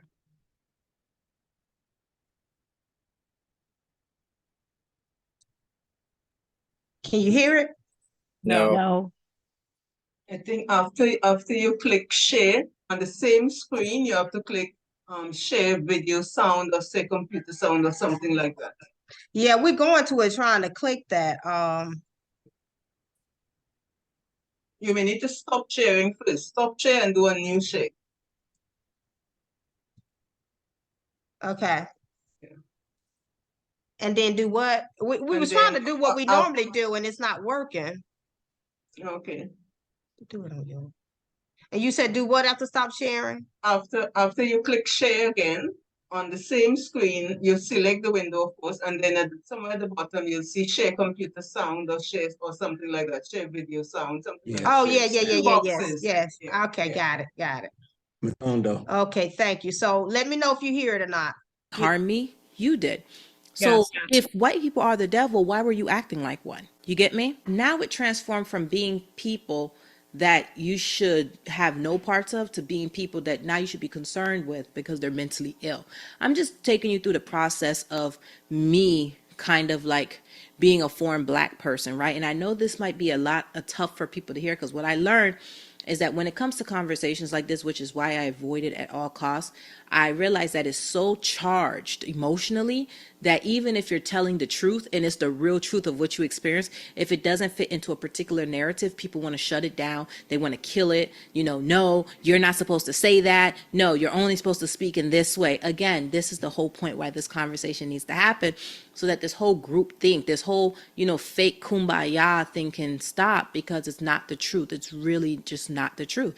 There are people that have different experiences, right? I'm going to have a conversation that I've been avoiding having for I don't know how long, but it needs to be had, right? Because especially as I look at that direction that things are going, it needs to be discussed. So I have a question, and this conversation is really designed to talk to the black skinned community, okay? And the reason I'm saying black skinned community is because living in America, you have to understand that when someone says, when you hear a lot of conversations and they say black people this, black people that, it took me a very long time to understand that the reason, especially if you're a foreign black person, the reason you may be looking at this and saying, what is black people, or what were you getting this information from? That is African American culture oftentimes. Oftentimes black in America, African American people tend to not like to be called African American. Trust me, it took me a while to learn this, years. Many actually prefer to be called black. So because they prefer to be called black, they use that interchangeably. So they might say black or black American, you follow? Or African American. But they identify themselves by their skin color. Whereas if you're a foreign black person, you identify yourself by your nationality, your ethnicity, and if you're obviously on the continent of Africa, one of the various countries, you might identify yourself by your tribe, right? So this is a very different way of viewpoint of seeing yourself. The problem with it is because in America, the identity is the skin color, it drags a lot of different ethnicities and cultures of black skinned people into the conversation. So my question would be this. It's, why do you call yourself black? I want you guys to really think about this. Like, why do you call yourself black? Like, where does that concept come from? Like, why? Because you can search anything, black community, black culture, black this. Why do you call yourself black? Why? And when I've posed this question specifically to Black American people, what you'll always hear, this is what they see me as. This is what they think of me as. Okay? Now, Okay, we're gonna stop right there. Because you heard that she said, she asked African Americans, why do you refer to yourself as black? Why do you call yourself as black? Black culture, black this, black that.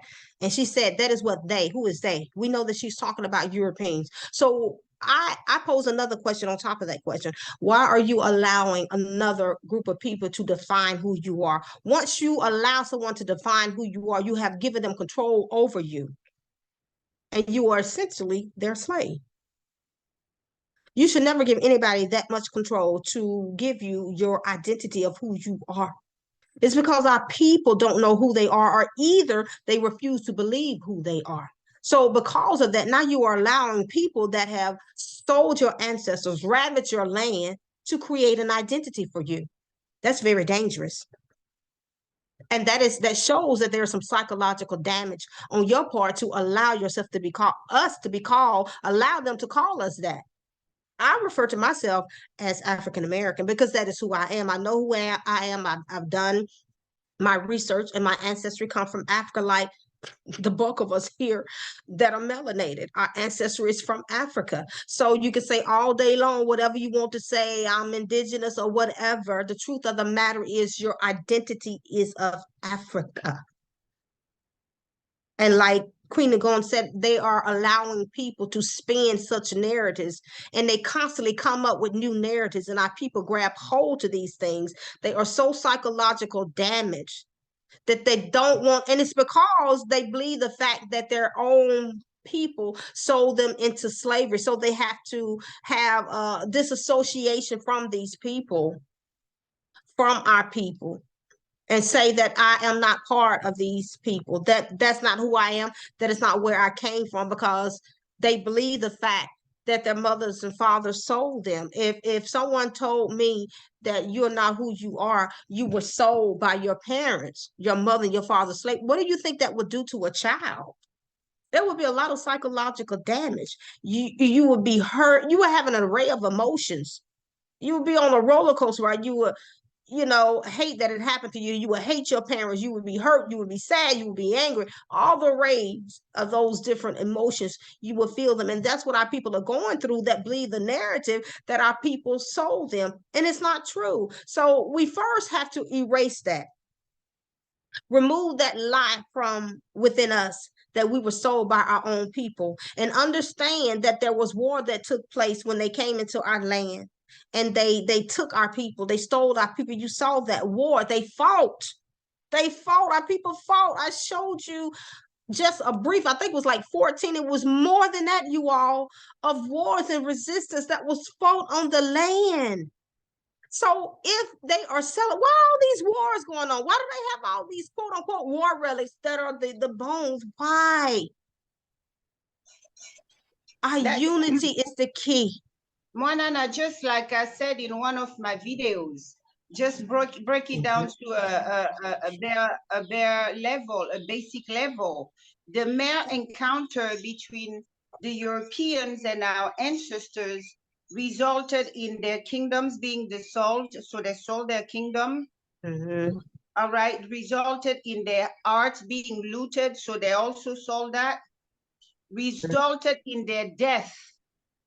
We have in our chart, I'm generation 17, but there's 7 kings who are not accounted for because we don't have a grave site. We can't take the kids, like, in our ancestral cemetery, there's 7 clearly missing. So their remains are with the Europeans. So you mean to tell me that they committed a suicide too? After selling their people, selling their art, selling everything, they committed a suicide. They say, European, come and collect my skull.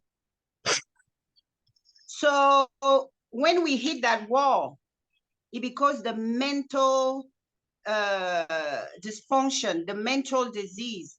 So we have to come clean with the way we truly feel.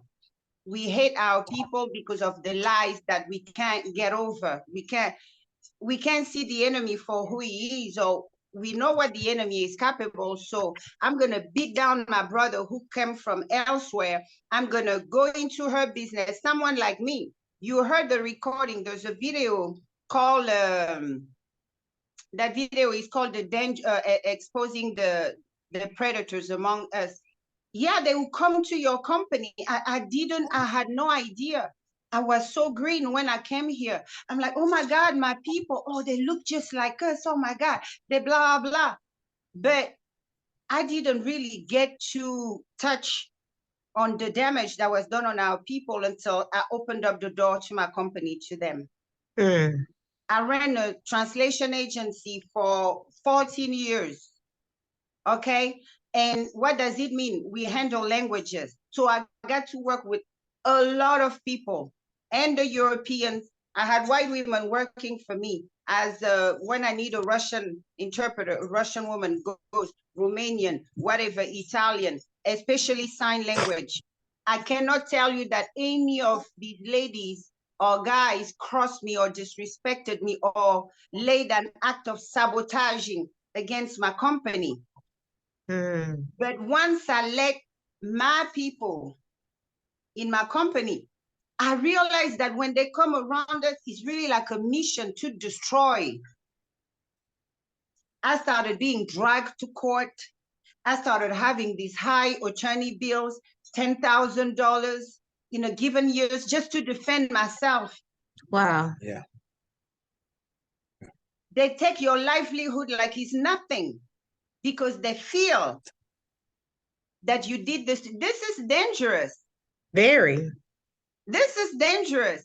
Yeah. So imagine these people in homeland Africa.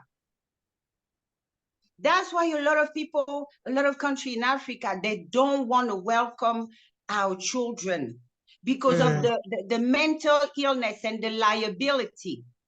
Whenever their master gonna set to do something, they're gonna use them. Didn't you see the ones who claim they went to Mexico for a BBL, a Brazilian booty lift? They went there dealing drugs.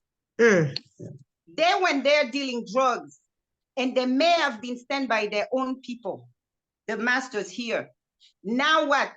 They went and killed them. They don't care about them at home, but they use them to threaten Mexico that they're going in. They're going in to go and fight the cartel. They're threatening them to bring their weapons there. And that's the same thing they're going to do with these sick people here if they found themselves at home. They're going to run to the embassy. They're going to go around, start doing things and run to the embassy. And so dangerous. So dangerous. The liability attached to our people. We want to embrace our people. We want to bring them back home. Come back on, babe. But we must be healed. We must be healed, or it's going to be a big fiasco. It's going to be something else. It's just like I saw a video not long ago. It was on YouTube. This young girl, she said that she had a problem with somebody in Ghana over the land or something and blah, blah. And she was, yeah, I went to the embassy. I'm like, this is them. They want to come home, but they're attached to the embassy. Who can't wait to have a reason to bring guns and boots on our soil? Are you guys there? Yes, I'm here. Okay. Yeah. So as you could see, we have to heal because we won't make it. The same challenges our ancestors faced, we are now facing them. Aren't they bringing back Jim Crow? Yes, they are. Yes. On the continent, in Zambia, let me just refresh you on what's going on in Zambia. America, with the president over there, they signed a contract that they're now going to bring American weapons on their soil. The leaders of opposition say over their dead bodies, show us where America has helped any country build a strong military. They killed Muammar Gaddafi. What was his crime? Seeking for the sovereignty of Africa as a whole. They killed Patrice Lumumba. What was his crime? Seeking the sovereignty of the Congolese people. They killed Nkrumah. What was his crime? Seeking the sovereignty of the Ghanaians. Thomas Sankara, the list goes. Our fathers, we've been burying our fathers forever, but and yet our children in America, they're so, and it gets tired, it gets tiring.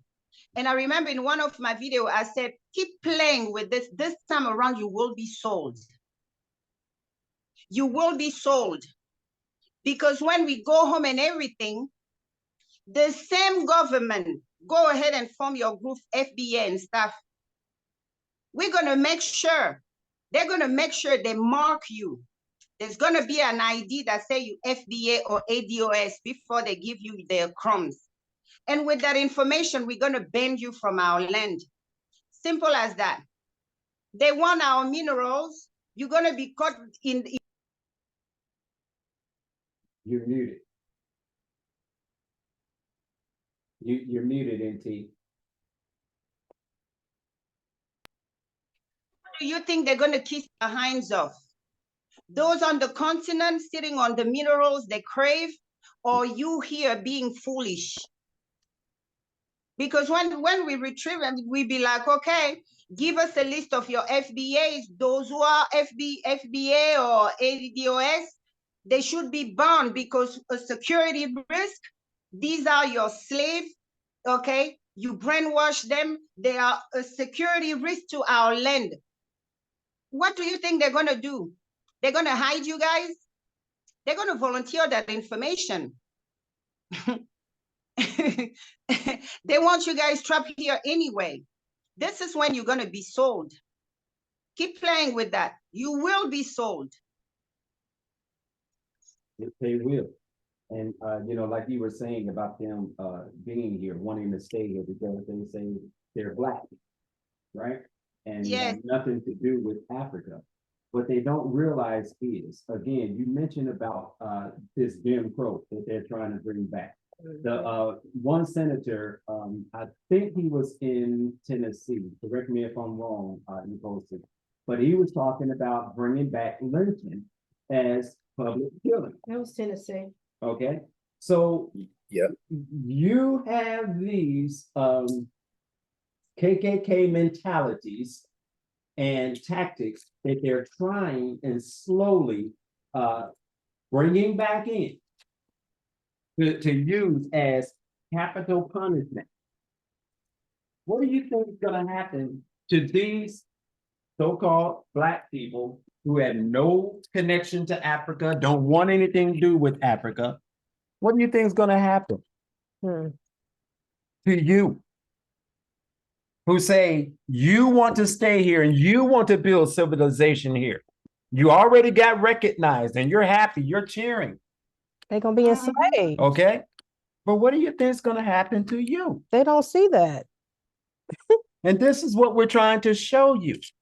You are not indigenous to this land.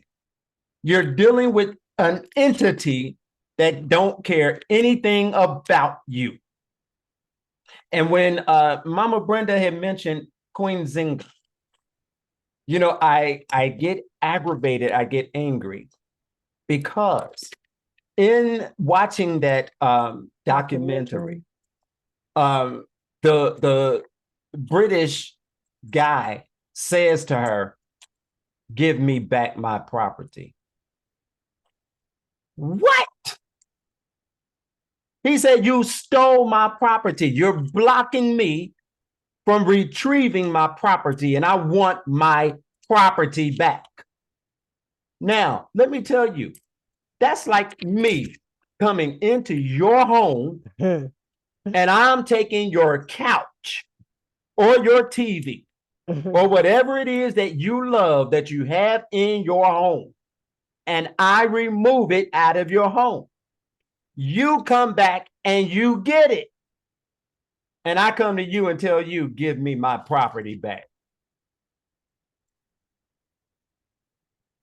What does that sound like? Insanity. And these are the entities that you want to stay and remain around? Just trying to take you back to slavery. I don't want to be around them. I said it before and I say it again. I say it boldly. I don't want to be around you. Is that clear, plain enough? And let me make it a little more clearer to you. The man who was president before Biden, look at how he spoke about Africa. He showed who he was. He's clearly a separatist. Yep. Clearly. No, he ain't a separatist. He's a racist. And guess what? I'm a separatist too. I kind of like that. Me too. Each person go back to their kraal. Exactly. Thank you. Yes. Exactly. yes.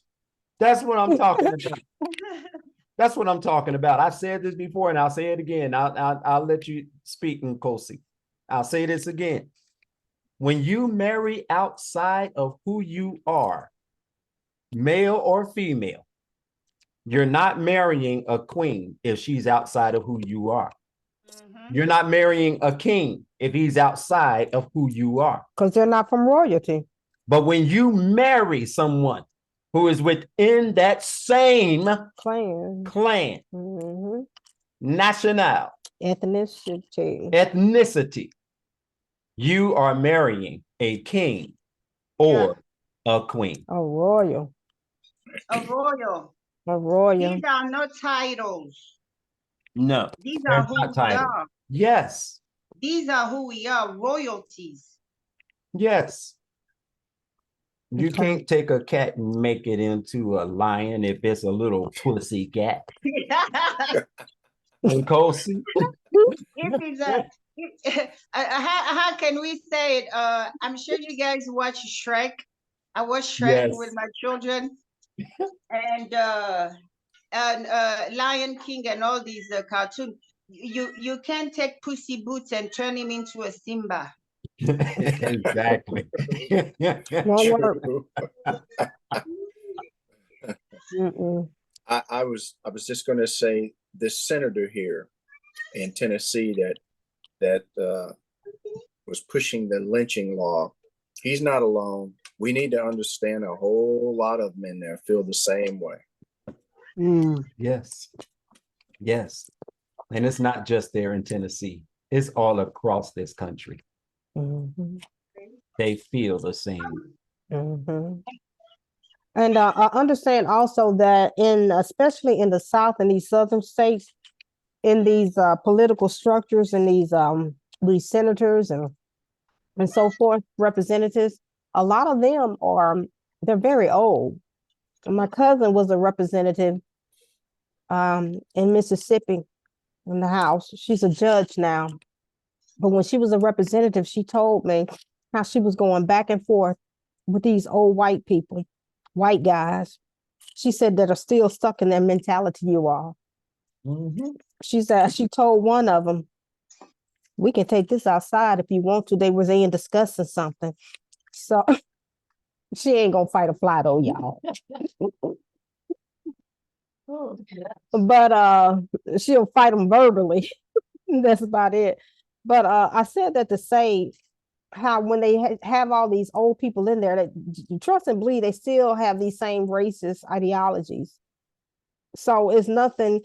I wasn't shocked when I heard about Mississippi and them trying to bring back laws, these suppressive Jim Crow laws. I wasn't shocked. I grew up in Mississippi, and I've been saying Mississippi is the most racist state in America. You know, very racist. It's very. When I was growing up, it was very segregated. You know, I grew up in the Auburn community. Black store owners. It was still segregated when I was growing up. So I wasn't surprised. I wasn't surprised by Tennessee. Tennessee is right by us. Yeah. You know, so I'm not surprised at it. I'm just waiting on Texas. I think they was talking about doing something. Texas gonna be itching up doing it. I'm sure Texas is next. Yeah, then And Alabama.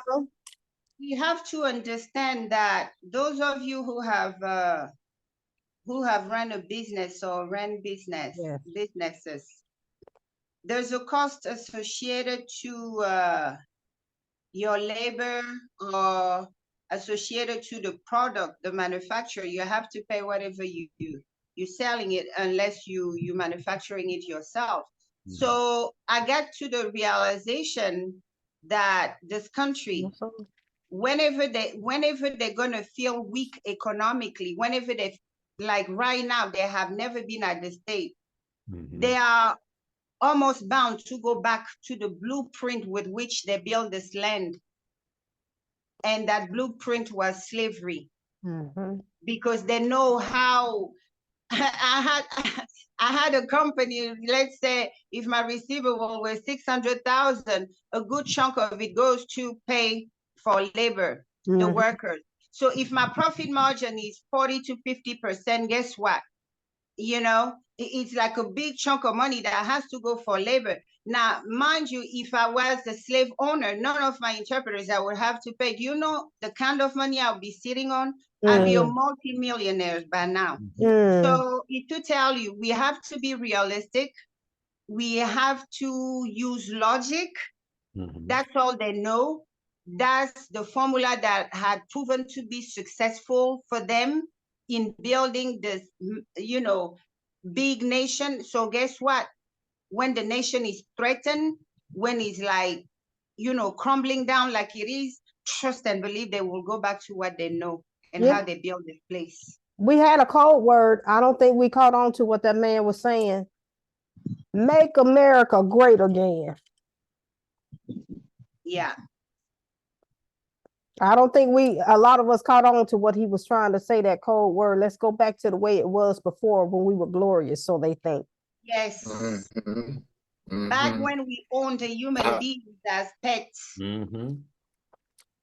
Yes. I found out, I was talking to Dr. Patrice Lumumba, and he told me that here in Nashville, the Metro City Council has voted to cut the city council in half. And as it was, there were less Black people on that council that make laws. So now that they voted to cut it in half, it's going to be even less Black people, so they can push through any kind of laws they want to in Nashville. Yeah. Yeah. You know, they don't even need to have a political structure. They didn't do that in Mississippi. They didn't vote on it. They just came up with it. So I realized this in the last election. I said, these people, they make up their own laws and policy at the whim to benefit them. What good is it us voting when they do this? Right. So in Mississippi, they didn't even have a vote on it. They just did it. Came up, said they're going to have this own all-white jury, all-white judge. They went gangster on that one. They showed their true colors, who they really are. And there was nothing the people could do about it. They just implemented it here, bam. And somebody said, oh, they can't do that.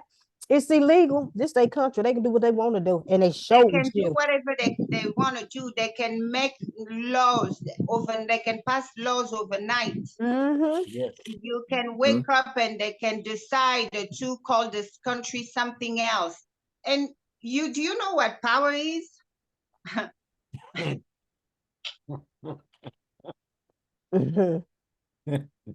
There's still, I recently found out, there's still a law on the books here in Nashville. There's a place called Belmead. On the books, it's still a law that says anyone of African descent cannot own property in Belmead. So they're all Modeling. So in that area, they're all white in that area because that law is still on them. So nobody that's of African descent. You can't buy. Tell them indigenous Africans then. I mean, Americans, since they don't consider themselves Arab, tell them to go over there and buy land and see what they tell them. Right. Who would want to live by them anyway? I wouldn't do that. Exactly. Exactly. All right, are there any questions or Any- comments? Because we're done, you all. We get ready to end it.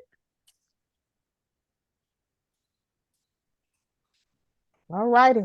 All right. All hearts and minds are clear. Yes. Oh, yeah. Y'all know, Flashback. y'all know how That's to do right. it in the big church. Hearts and minds. Yep. This has really been a beautiful, discussion and lesson.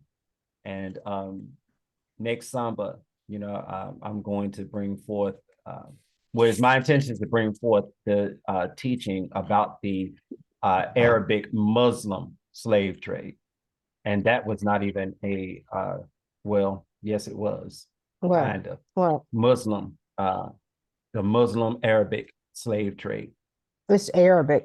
Yeah, is Arabic, but anyway, I'm going to bring that forth and discuss, mainly one individual that really made a lot of money off of it. Tippy tip. Well, you just gave it away, didn't Oh, you? So we're going to discuss I'm gonna bring it forth because that Arabic slave trade is not much talked about nowadays. So I want to bring that forth.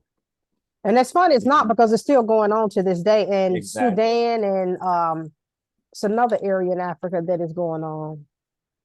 So and I want to bring it out because they are our brothers and sisters as well. Because majority of them were Bantu people that they enslaved in East Africa and they took over in the other side. They took us in one part and took the others in one part. And they starting to wake up too, I see. Yeah. And the danger when you see it is like the Arabs did theirs and we didn't rose from it. The European added theirs, we didn't rose for it. The last battle line has been drawn. And the third time won't be a charm. So we really need to wake up. Yes. Is unite or perish. Yes. This is just not words. This is serious. It's really serious. This is serious. Yes, it is. Because these people are trying to enslave us again. That's what they're working towards. Yeah. That's what they're working towards. So let's speak it. Let's speak that it shall not take place. We got the power to do it, y'all. All right. All right. End it. Hallelujah. Tata Nzambi, we want to honor you. We thank you and Mama Ndombe for this discussion, this lesson. And we thank you for the increase that we have received and heard. And we ask that you would use us, bring us together, let us unite, let us heal. As our NT has been telling us, we need to heal. Yes. Let us heal. Let us come together and be one and be a force to be reckoned with. Yes. For we are created in your image and after your likeness. Therefore, we represent you, and you are not weak. We thank you. We love you. And may everyone be increased. And may Tata Nzambi and your elevated Nkulus walk with you, walk before you, strengthen you. Hallelujah. Basseh. Basseh. Basseh. Basseh. Basseh. Basseh. Okay. So as usual, we won't close without me blessing you all. Yes. So, to my beautiful and amazing royals of Africa, be loving to one another. Be protective of one another. And as a quality of a queen, I'm asking our respective Nkulu to locate you, to operate on your soul. I'm sending them to locate each one of you. because we can't heal you on our own. This here is deep. But at the same time, we want you to at least keep an open mind. Keep an open mind. Heal from the hatred. It's killing you. So may your divine ancestors locate you and find you. May them visit you in your dream, even in your waking state. Yeah. Let them confirm to you what we have spoken. If you are led to this video, somebody on the other side wants you to hear this, because your time to heal has come. So be in peace, be united, and be protective of one another. When we protect one another, let me tell you what happened. A network, a solidarity of network of ancestors, a web of ancestors is weaved around us. When I'm a blessing to you, your ancestors become a blessing to us. And when I'm at war against you, my ancestors have no choice but be at war against you and your ancestors. So you see how we be wasting energy and power. So be divinely healed, be divinely guided, and be increased. Let the fold, the fold they have, the mystical fold they have in your eyes be lifted. Let the earplug they have in your ears be removed. Yes. So you can hear the voice of our ancestors, so you can hear the guidance of Zambe, so you could be put on the right path, because somebody died so that you can live. Yes. Until next time.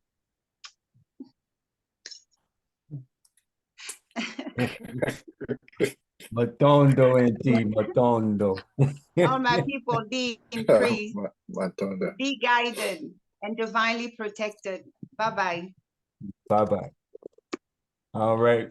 Bye-bye. Facebook, YouTube, Matondo for being with us. And you all be increased. Basseh.